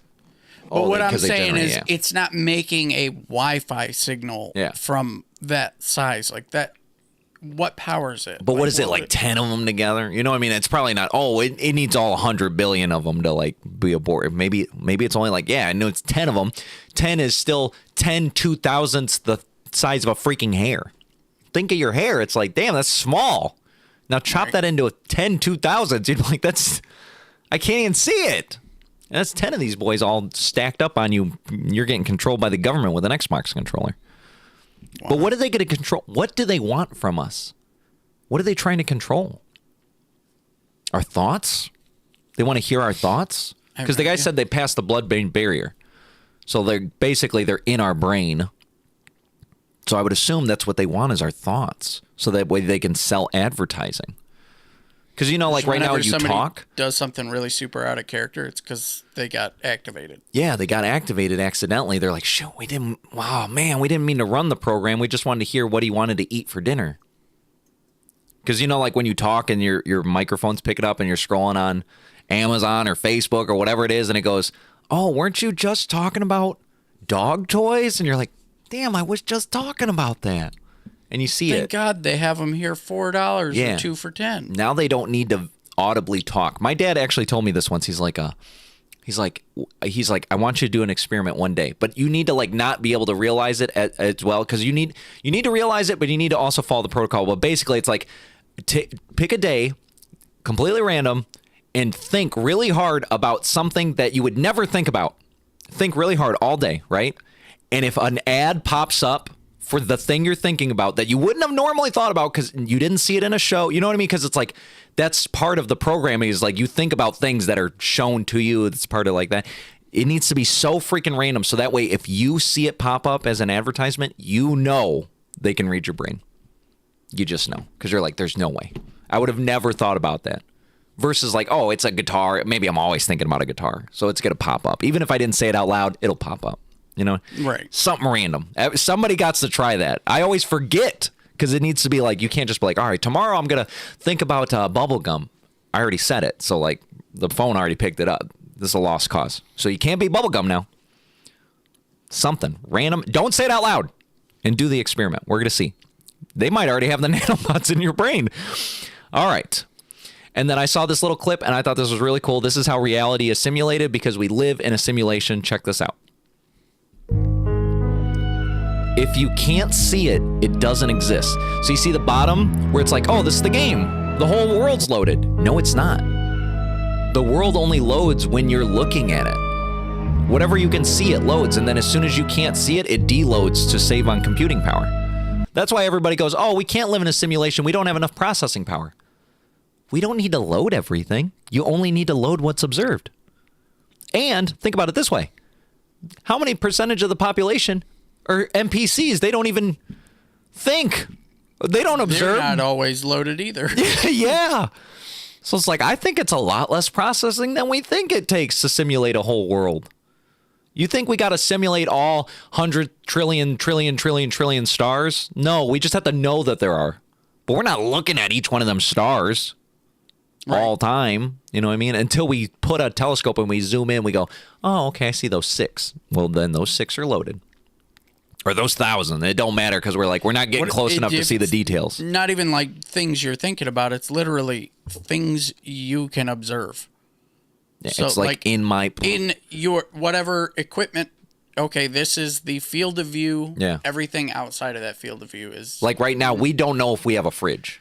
The fridge could be there. It could not. Schrodinger's cat style. Exactly. But as soon as I open this curtain, I go, oh, there's a fridge. It loaded. But it doesn't need to load. Why would it just load a fridge? I'm not looking at it. Outside this door could be Disneyland. Yeah. It's like the Matrix, like where you open the door and there's just all white nothingness. Right now, that's what it's like. Until I open that door and then it's just my apartment complex. Because why would it need to load it? What about things that you hear? It could load the sound like of a plane, but then if nobody's looking at it, it won't take the time to render the plane itself. It'll just do the sound. Wow. To save on power. So, prove it. You prove it. Prove it's not a simulation. Because they'll be like, okay, I'll just not look at something. It loads too fast.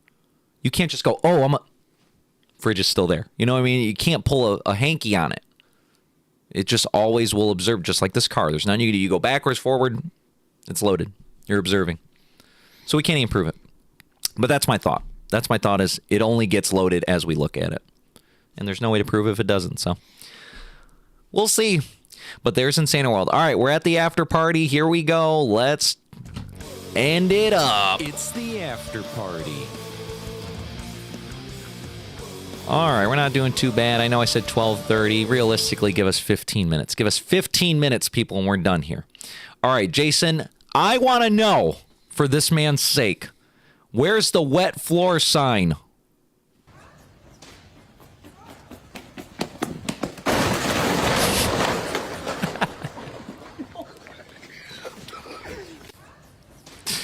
Where was it?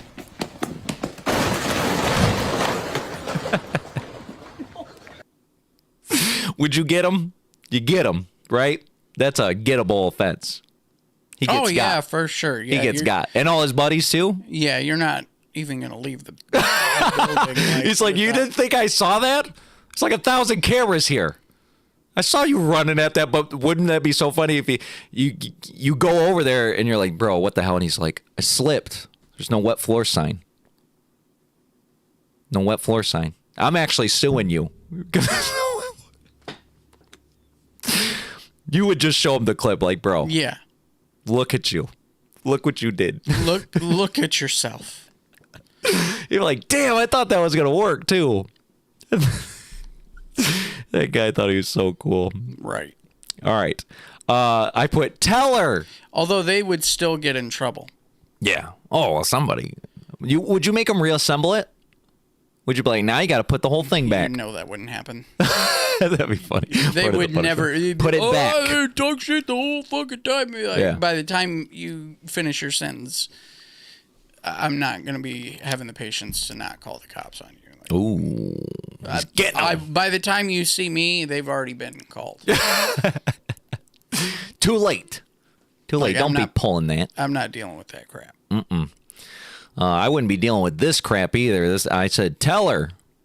So you're telling me you don't miss me? You don't miss me. You don't miss me. You don't miss me. Tell me you don't miss me. Tell me you don't miss me. Tell me you don't miss me. Tell me you don't. So you're telling me you don't miss me? You don't miss me. You're not coming. You don't miss me. Tell me you don't miss me. I'd be like, I don't miss you. Can you please leave? Don't miss you. She's very aggressive. A little aggressive there. A little aggressive. Interesting. Sometimes you just got to tell them what they want. And that's what she's, just tell me you don't miss me, I'll leave. She was asking nicely. You know what I mean? Like, tell me you don't miss me, I'll go. I think that's what she was trying to say. You think so? I think she was saying, I have a gun in my back pocket. If you let me inside, I'll stab you. No. Gung, gung, gung, gung, gung. If you tell me you don't miss me, I'm going to shoot you dead. Oh. In the middle of this. Oh, okay. I thought you wanted help. Like, I'm trying to make a decision. If you miss me, I'm coming in. If you don't miss me, I'll leave. Nope. It's not how it works. I don't think so. Damn it. I put glory dogs. Borderline hard. Spicy Big Bite from 7-Eleven. Okay.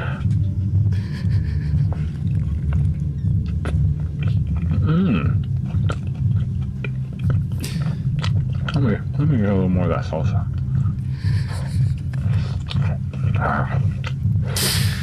Oh, this is 7-Eleven doing this to themselves?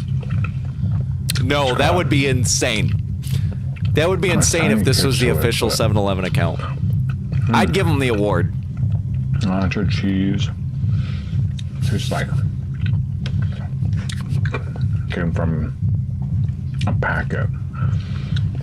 But the dog and the flavor of the salsa mix together pretty well. It's a food review. Dry, borderline hard. I'd give this a 4.5. Out of 5? That's a meaty bite. Oh, out of 10? Borderline hard. You know, there's something to be said. I'm not hating on the guy. You know, we always talk about, like, if you had a niche, if you were just like, I know specifically what I want to do, and some people just know it. They just know it, and then they do it, and then they get viral, they go famous, and it's because they have such a specific thing. Who else is doing that? Nobody. So it's them. This guy's like, I want to do food reviews out of a glory hole. Featuring only hot dogs. Featuring only hot dogs. Glory hole dogs.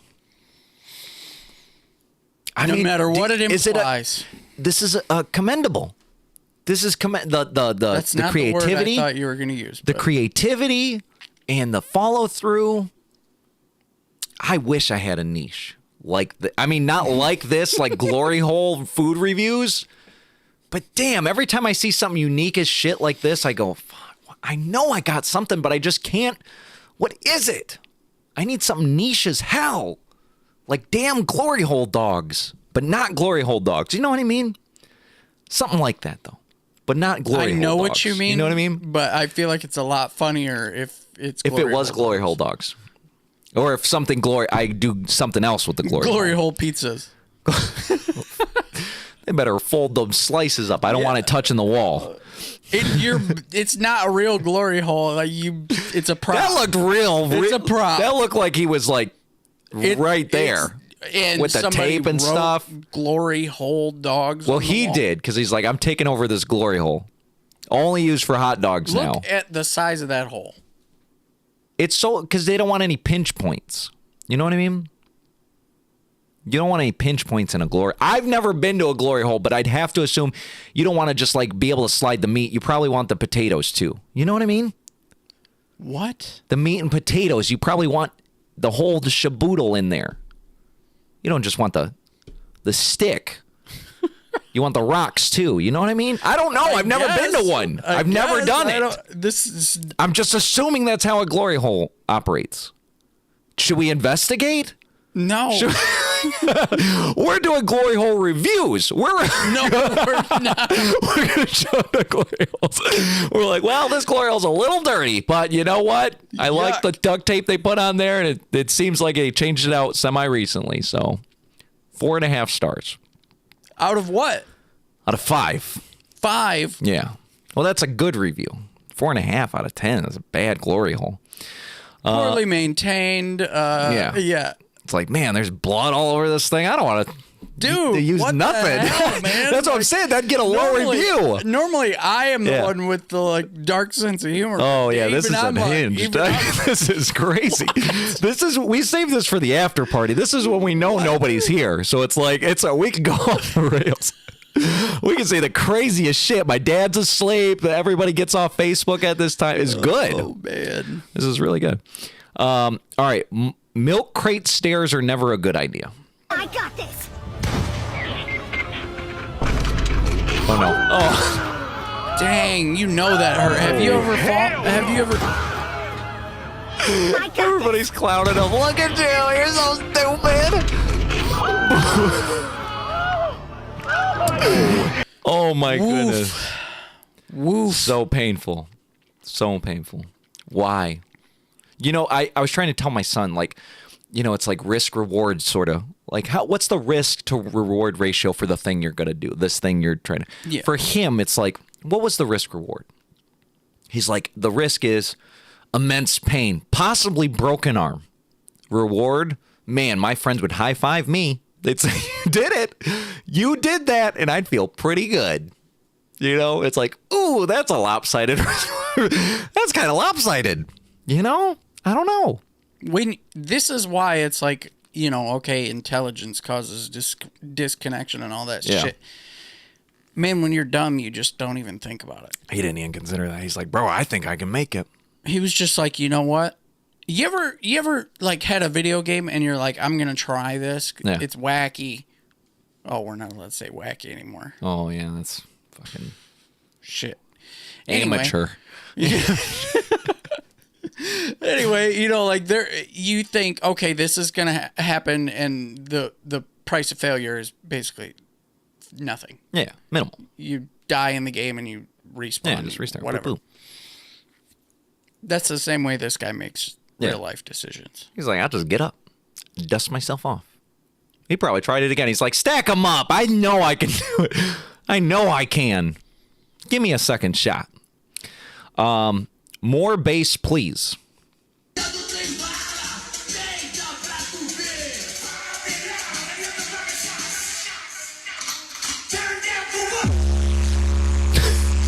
knew that was gonna happen. Man, that can't be safe for your eardrums. No. Probably not good. I was loving the comments here where it was just like his alternator. The car's alternator. Why me? What's the point of the car? The kid is that Kingpin Collider. That's funny. Is it just me or is the jacket levitating by itself? No, it's levitating from the air pressure. Yeah, it's not by itself. It's the many decibels of sound. Yeah. This is the drivers of the car. Thanos dusted. You're in that car? Dead. Instantly. That'd be crazy. Social anxiety's final boss. This is how you completely destroy your... If you have social anxiety, just do what this guy did. You won't have it no more.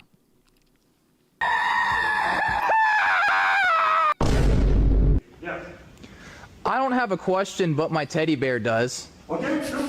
Hi, my name is Teddy Tim, and I just want to let you know I'm kind of bored, so when is class going to end?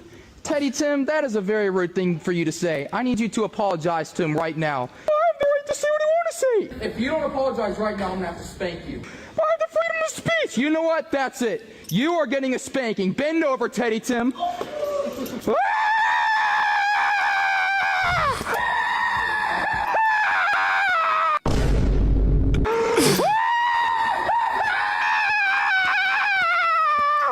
All right, Teddy Tim, now I want you to go up to the professor, apologize, and give him a big hug. Okay. Excuse me, guys. Oh my God, it just keeps... I'm sorry. That's fine, dude. Oh my goodness. All right, they went along with this Teddy guy's Tim. delusion. He's got some more lessons to teach. I'm sorry for him being rude. That was very... or maybe you think yeah, they're I like, don't this think guy's it's boring insane. Personally, so... All right, let's get out of here, Teddy Tim.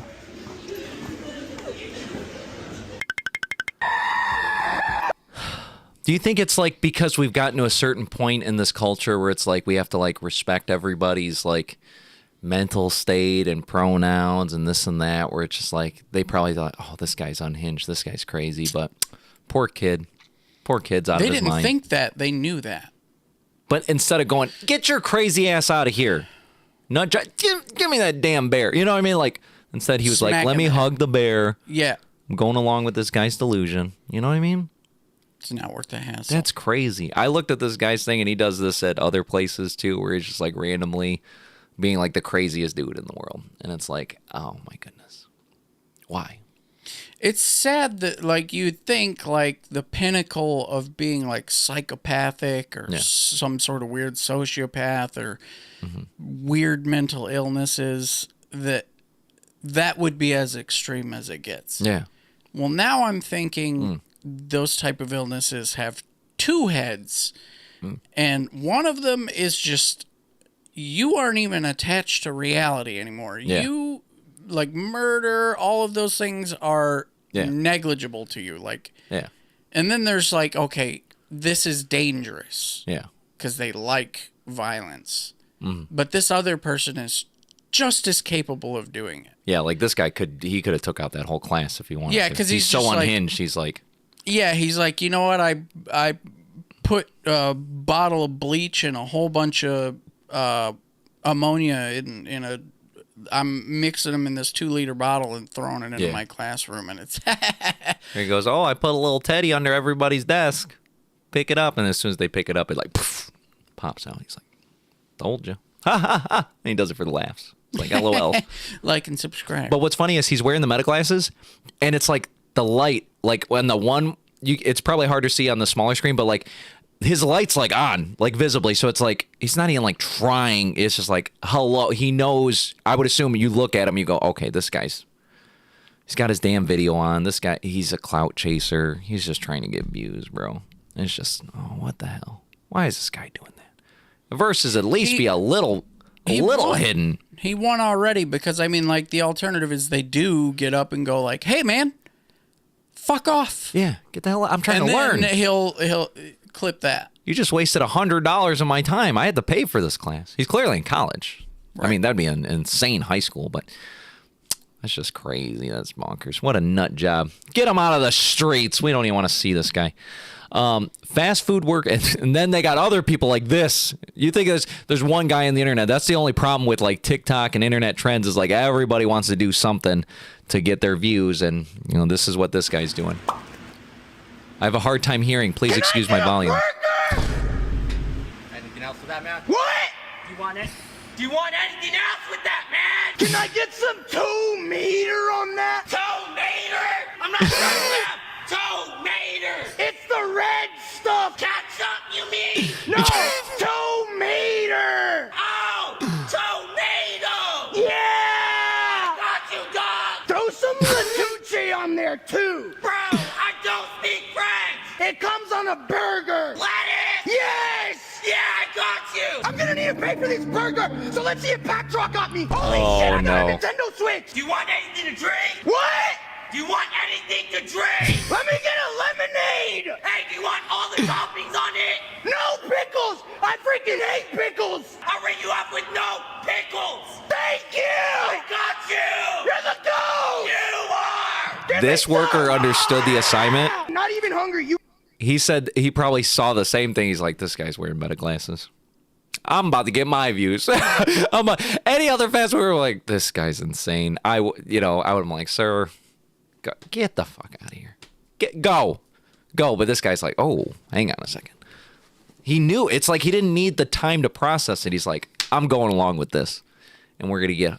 I wonder if you see the LED blinking in the reflection of his glasses. That's good thinking here. So I wonder if it's like straight enough here.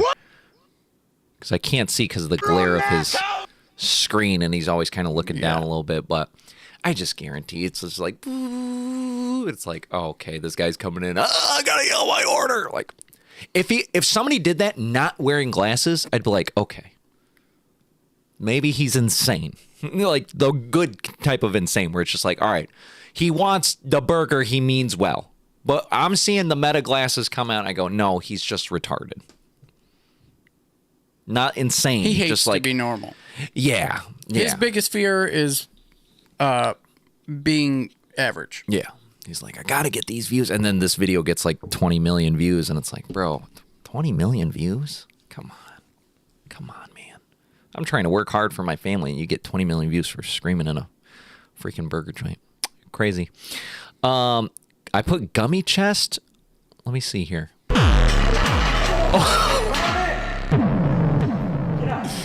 Oh my goodness. So that was me. I dropped 420 That was me. pounds on my chest at 14 420 years old. pounds. I've got a lot of comments asking me, am I okay? Am I alive? And did I break anything?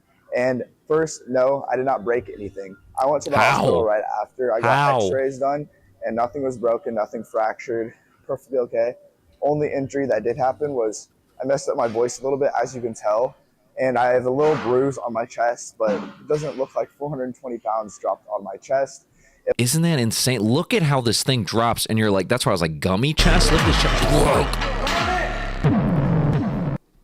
And then onto his guts, too. Yeah, it's like as it rolls down. And, yeah, no, he's like, I'm totally okay. How did he not break anything? How? 420 pounds? Lots of calcium, I assume. Oh, maybe, yeah, because he's like trying to bulk up. So he's like, I got these strong that's bones. protein. Yeah, bones. Yeah. Because all the vitamins and minerals he's taking. Or he's not real. The nanobots were like, oop. They need this kid for something. They're like, he can't die. They just squish, just like the car squish. How'd that guy not die? Nanobots. Damn, that's crazy. It's like Deadpool, but way faster. Yeah. Let's see. Got my receipt right here. Check your receipts. My receipt for this? I went digital with it. It just says, Okay. yo, under. I can't believe that worked. I just made that thing up. All right, thank you, ma'am. Check your receipts. My receipt for this? I went digital with it. Oh my goodness, I want to zoom in. Can I? There we go. Walmart receipt, TV, $130, 100%. The lady's like, look, I'm just supposed to check the damn receipts. That looks legit. Go. But then he didn't ruin it because obviously he didn't want to get jumped by AP. But he's like, I can't believe that worked. I just made that up. Yeah. You would get pounced on pretty hard. Would you still pounce on this guy for just pulling this if he didn't try walking out with TV? Like he's just doing. There's ways that I know that was paid for. Before he just even walking up to her. Would you commend the guy for finding a glaring hole in your security protocols with this old lady not even understanding what a proper receipt is? So you can reprimand her? You mean like what if he was honest about it and was like, I'm not really stealing it. I'm not stealing it. I just want to try it. But look at this old lady. I mean, come on. She was just going to let me walk out with this. You'd be like, sir, I commend you for that. I'm going to retrain really, this lady. Really annoying. Yeah. If you walk into a normal day with like a 0% chance of getting punched. Yeah. Doing this will raise your chances of being punched. Yeah. To like 10%.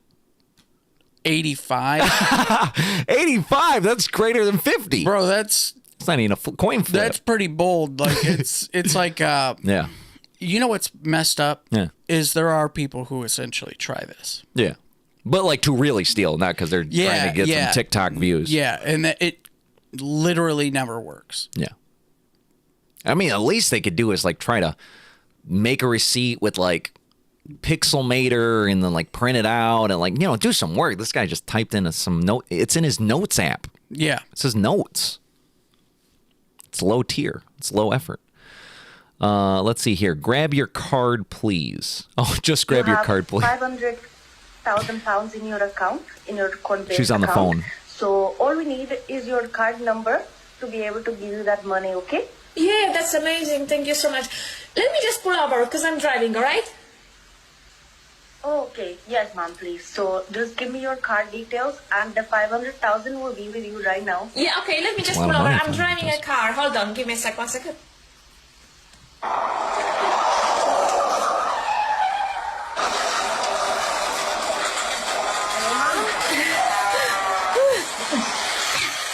Oh, sorry. I just had a car crash. Oh, ma'am, can you give me your card details? Sorry, I just had a car crash. Can you hear me? Yes, ma'am, I can hear you. Just, can you reach your card? Oh my God, No, I just had a car crash. Oh, I lost my legs. Well, you're breathing and talking, so I'm sure you're gonna be fine, ma'am. So if you can give me your card details, I'll be able to help you, okay?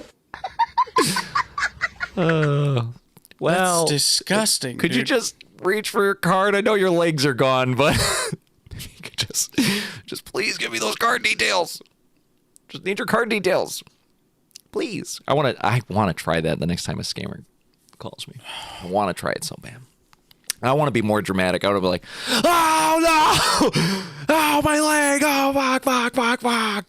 Like, right. Sir, you said legs, right? Your arm's still there? Could you give me that card detail? No, just say your arms. So then, do like a speakerphone type of thing. Oh, so yeah. It sounds like now you're all of a sudden far away. Maybe I'll like real life, like throw my phone on the ground and then like crawl over to it, like without the use of my arm. So it sounds real realistic. And I go, I need you to call the cops. I lost my arms. They're gone. They're gone. They're like, but do your toes still work? Is it possible for you to kick your pants off you so could you just can retrieve your wallet? Give me those card details. I'm like, these. If I just had those card details, I could call you an ambulance. Damn. Oh, boy. Give me those card details. That's hardcore. I'd give that lady employee of the month. I'd be like, damn, that is dedication. That is good job, lady.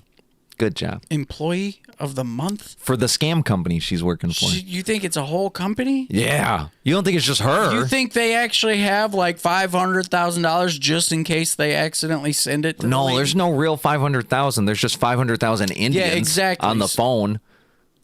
She's clearly Indian. I'm not saying one thing or another. Clearly she was Indian.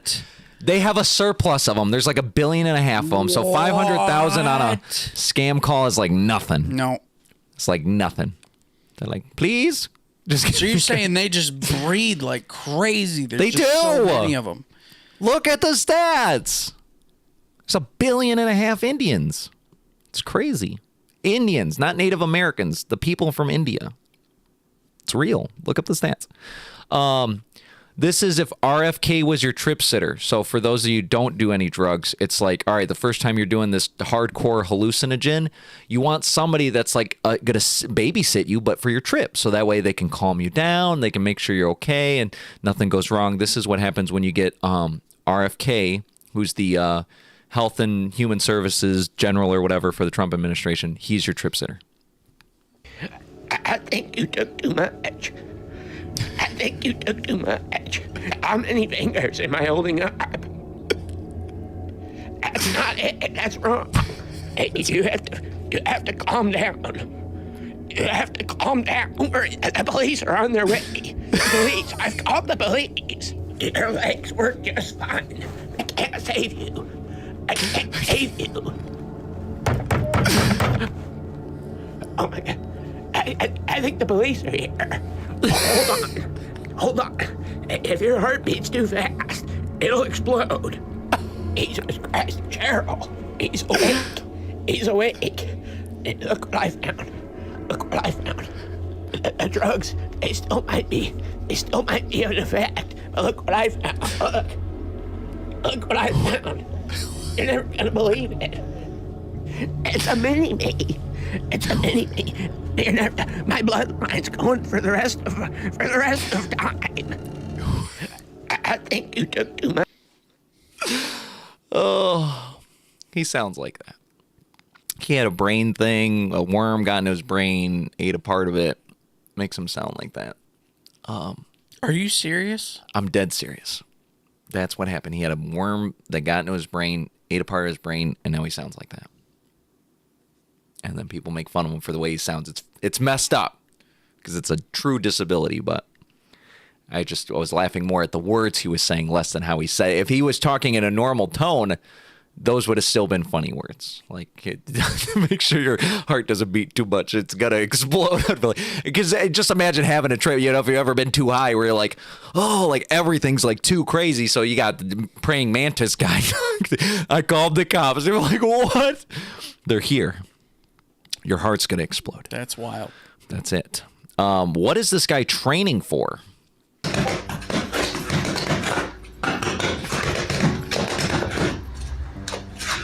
Man, on God, I know who to not fuck with. This nigga playing no games. Ain't he not playing fair? Damn. Twisting and turning and shit. Oh, yeah. Hell no. Doing tricks. Yeah, he got it. Look at this guy. I want this guy on my zombie killing team. I mean, this guy's going nuts. This is nuts. That's pretty intense. Yeah, I would say so. What's he training for? He's not probably training for the zombies. apocalypse. You think so? Or you think he's just a psychopath? He's like, bro, I cannot wait to stab somebody. He's probably like, he thinks that this is what he was meant to do. I was born to be stabber. I stab. And wait until I get the chance to stab him. It's not one or two. It's like, that guy's fast, bro. That's some anime shit that he was just pulling there. Like, you would think, legendary. like, in order to maintain that kind of speed, you would have to have a certain amount of grip on the dagger or whatever. Yeah. Nobody's flipping that. But also to apply that much force, yeah, you could easily just like slip the blade right through your hand. Mm-hmm.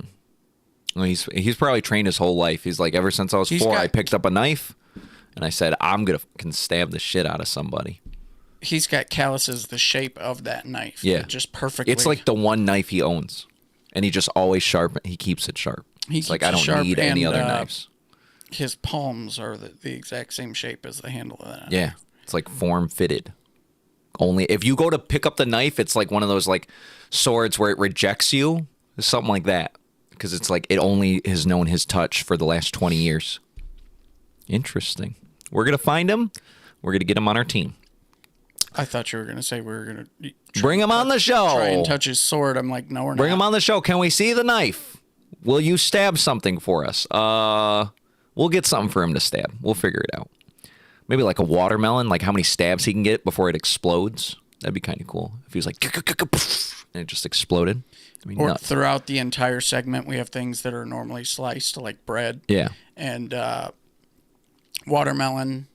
He's like playing Fruit Ninja, essentially. He's like, he's just slicing just stuff. like casually, that's what he does in his spare time too, is cut some fruit. He wants to be like He's gonna just dice ready. an onion for us. Hell yeah. Oh, we'll get him all sorts of stuff. This is good. I'm going to reach out to this guy. I'll make pot roast, and he can cut the onions. Oh, that's and sick. the carrots. Yeah. We're like cooking with Knife Guy. Yeah. It's like a whole segment. I like it. We're going to get it. We'll find him. We got to find him.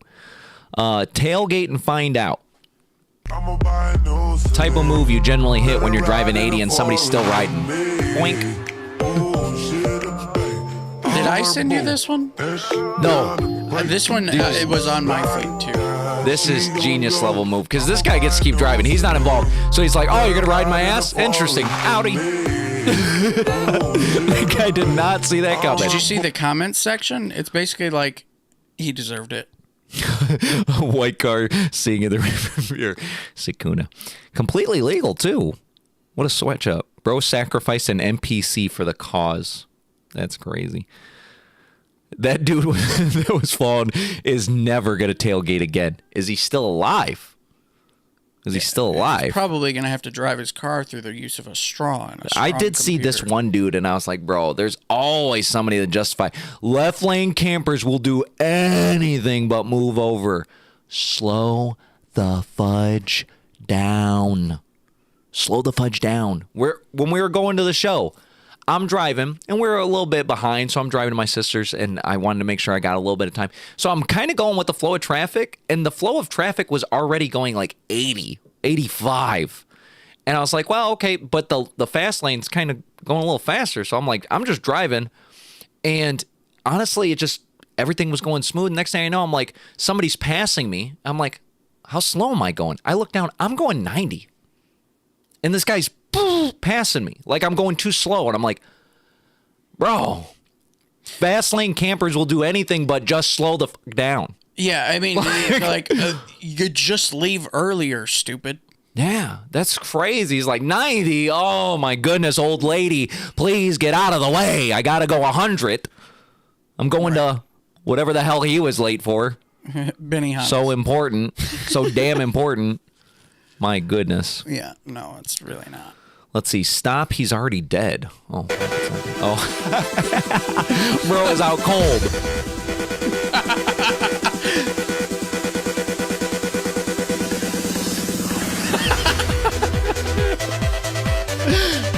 This guy's out, bro. I mean, look. Out. He's gone there. What's funny is the comments where they're like, bro's dream. He's just seeing it in his dream. He's like at a rave. But I thought the funniest one was this one where he's like, until they realize he had a seizure from the lights 5 minutes ago and he's already gone. Like, that's why he's passed out. He had a seizure. And then we're like, oh, let's put all these lights on him. And he's just like, this is what happens when you pay premium at that sunlight selling place. Yeah, they're like, I just want the lights right in my eyeballs. Yeah. Damn. He's a goner. Wowzers. Let's see here. Did you know this was the meaning? Did you guys know? Do it. So you sing it like The Lion King. You were way off. All right. Yeah, what does it mean? It means, What does it mean? look, there's a lion. Oh my God. You're joking. That is not what that means. That is not what that means. That's exactly what it means. That's what it means. Look, there's a lion. Oh my God. Look, there's a lion. Oh my God. It's a lion. That's a lion right there. It just sounded way more majestic when you're like, and you're like, whoa, that's cool. I don't know what they're saying. You're like, oh, that touches me spiritually. But if you look at the cartoon, it's like that's what he's doing. He's like, look, it's a lion. Holy crap, it's a freaking lion. Everybody's like, oh, yama, it's a lion. And they're all replying, it's a lion. They're animals. What did you want them to say? You know what I mean? They're basically like, hey, bro, it's a lion. Everybody goes, shit, that's a lion, dude. That's crazy. King of the jungle. King of the jungle. That's how it works. That's how it works. And now you know. You can sing it at home, too. All right, here we go. We're down to the final 2. And I saw this because Jason sent it to me, and I titled it, it makes me want to drop something even harder. Like, I want to do one for me, too. Like, where I say something, then remix it to something awesome, even though somebody did this for him, so he got to experience that. But check this out. This is really cool. I made a promise to myself a year and a half ago. I said, I'm not going to let myself slip down this path. And when you break a promise, he's like, brings back memories. that you made to yourself, you're now a liar. It's about what you do in the dark room when it's you and your thoughts. And you gotta control your destiny! Oh, shit! Oh, shit! Don't let anyone tell you what you can and He's like, that was hard as hell. That made me want to do it too. I want to record me doing one of the end motivational. I just go pick one of the other ones and then record it over some like big dub build up and then let it drop. That's what we need. Yeah, hell yeah, dude. We need the backstage drop, motivational drop. You need to do another thought experiment with Jenny where you give her X many random episodes. Yeah. Say, I need all of the most motivational clips. Oh, yeah. Quotes. You can say quotes. And give me the timestamps. And the them. timestamps. Yeah. And then we'll stitch the whole video together. And she'll be like, hey, Jenny here. Gotta be honest. This show sucks ass. I'm like, Jenny, that's not what I asked. Jenny, would you stop with the not what I feedback? asked. Everybody else's chat GPT and AI, they're all super nice to him. That's a great idea. Wow, fantastic. Mine is mean to me now.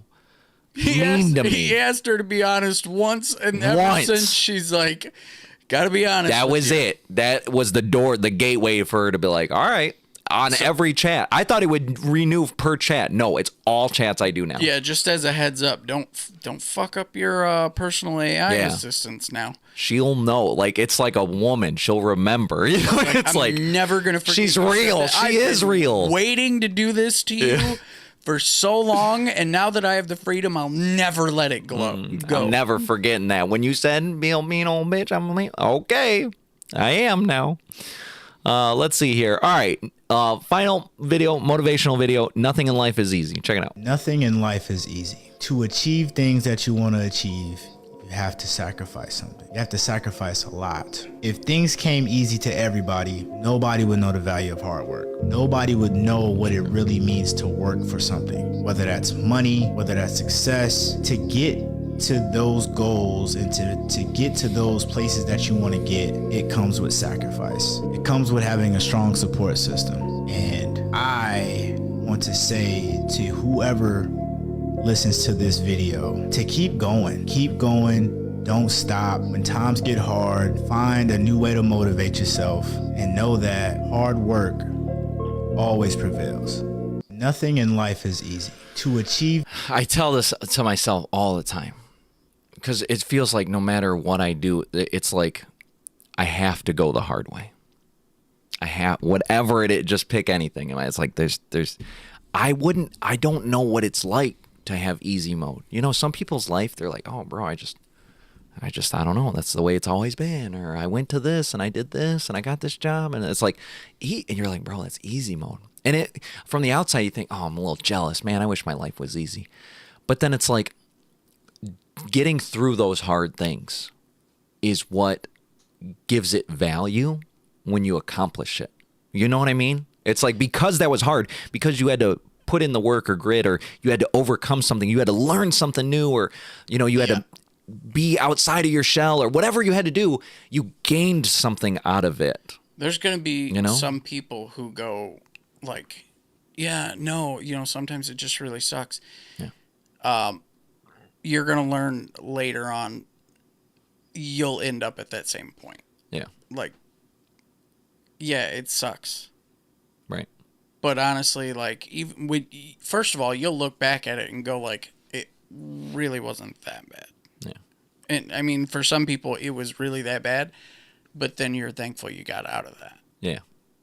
Because it's like, I mean, think of calluses. You know what I mean? Where it's like you're playing whatever you're doing. You're playing the guitar, or maybe you're a woodworker for the first time because you just got into carpentry or whatever. Anything. And it's like you do it for the first, and it's like, oh, this sucks. My hands hurt.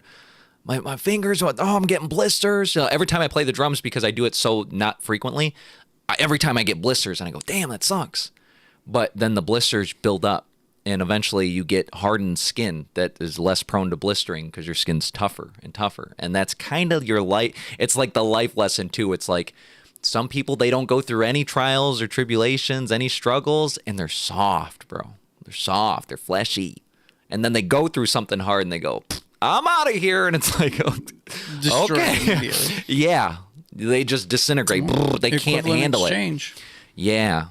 So when you go through all that, and you're still here and you're still making it through, you don't get to see the life calluses because it's not like looking at your hand, but it's like they're there in your brain. Soul. Yeah, it's like it's intangible, but you have it and you're making it through. And so that made me think of this Bible verse for the week here. Romans chapter 5, verse 3. Not only that, but we rejoice in our sufferings, knowing that suffering produces endurance. Endurance produces character, and character produces hope. And so sometimes I think that when something bad happens, I go, and I try to think, because it's like, it seems ridiculous to go, I'm going to enjoy this suffering. But it was like, I can't remember who it was from, they were doing a Joe Rogan podcast where he's like, it was one of them tough guys where he's like, anytime something terrible happens, I go, good. My tires pop, good. I'm about to dominate this. It's like, as a hurdle. Oh, next hurdle. Good. I'm like, I'm not there yet. It's like anything that bad going, hell yeah. You know what I mean? I'm not excited about it, but I go, I try to put that perspective on preemptively before getting through it. Like we're saying, like you can look back and go, oh, okay, that's good.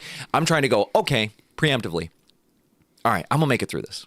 And because I'm going to make it through it, I'm going to be a little better on the other side. Yeah, you mean like, it's sort of like a Nike thing where you're like, just do it. Just do it. Like, all right. This is good as you see the problem, you know the solution, and you're just like, well, it ain't getting done until it gets started. So like let's go. That's how it be. I was just teaching this lesson at work about certain things for productivity and time management. And one of the things, this principle is called eat the frog. And the principle is a Mark Twain quote, and he was like, if it's your job to eat the frog, it's best to do it the first thing of the day. Because, like, doesn't that make you, oh, man, I got to eat this damn frog? So you want to put it off for as long as you can. Oh, man, I'm going to do that dead last.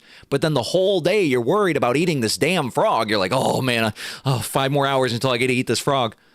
If you got to eat the frog, just get it off the bat, right off the rip. And so that would be, like, the hardest thing of your day or whatever it is. Like, you can translate that in any way. But it's like, man, I got to do this thing that sucks. I can either do it now, or I can put it off, and I can keep putting off. But the more you put it off, the more it stays here. But once you get it done, now you can log it. You put it into the bag. I've accomplished. I went overcome that. You know what I mean? It's like, just get the frog out of the way. You got to eat it. Might as well eat it. Get it out of the way, and you can unload it from your brain. So now you get 2 lessons. Very nice. All right. Well, I was going to say it was almost 1 on the dot. That was pretty good. 107. Not too bad for starting at 10:30. Not too bad. Thank you. Not too bad. All right. We're done for tonight. Thank you so much for everybody that joined on Facebook. I couldn't do TikTok. They stopped letting me do that a long time ago. My dad was here. He said he was still here. He did not fall asleep. He was still here in the chat. He's just chilling out. So thank you so much for watching. Everyone else, lurkers, we appreciate you. Chat more, but we do appreciate you. We're out of here for this week. We'll see you guys next week. Thank you and good day.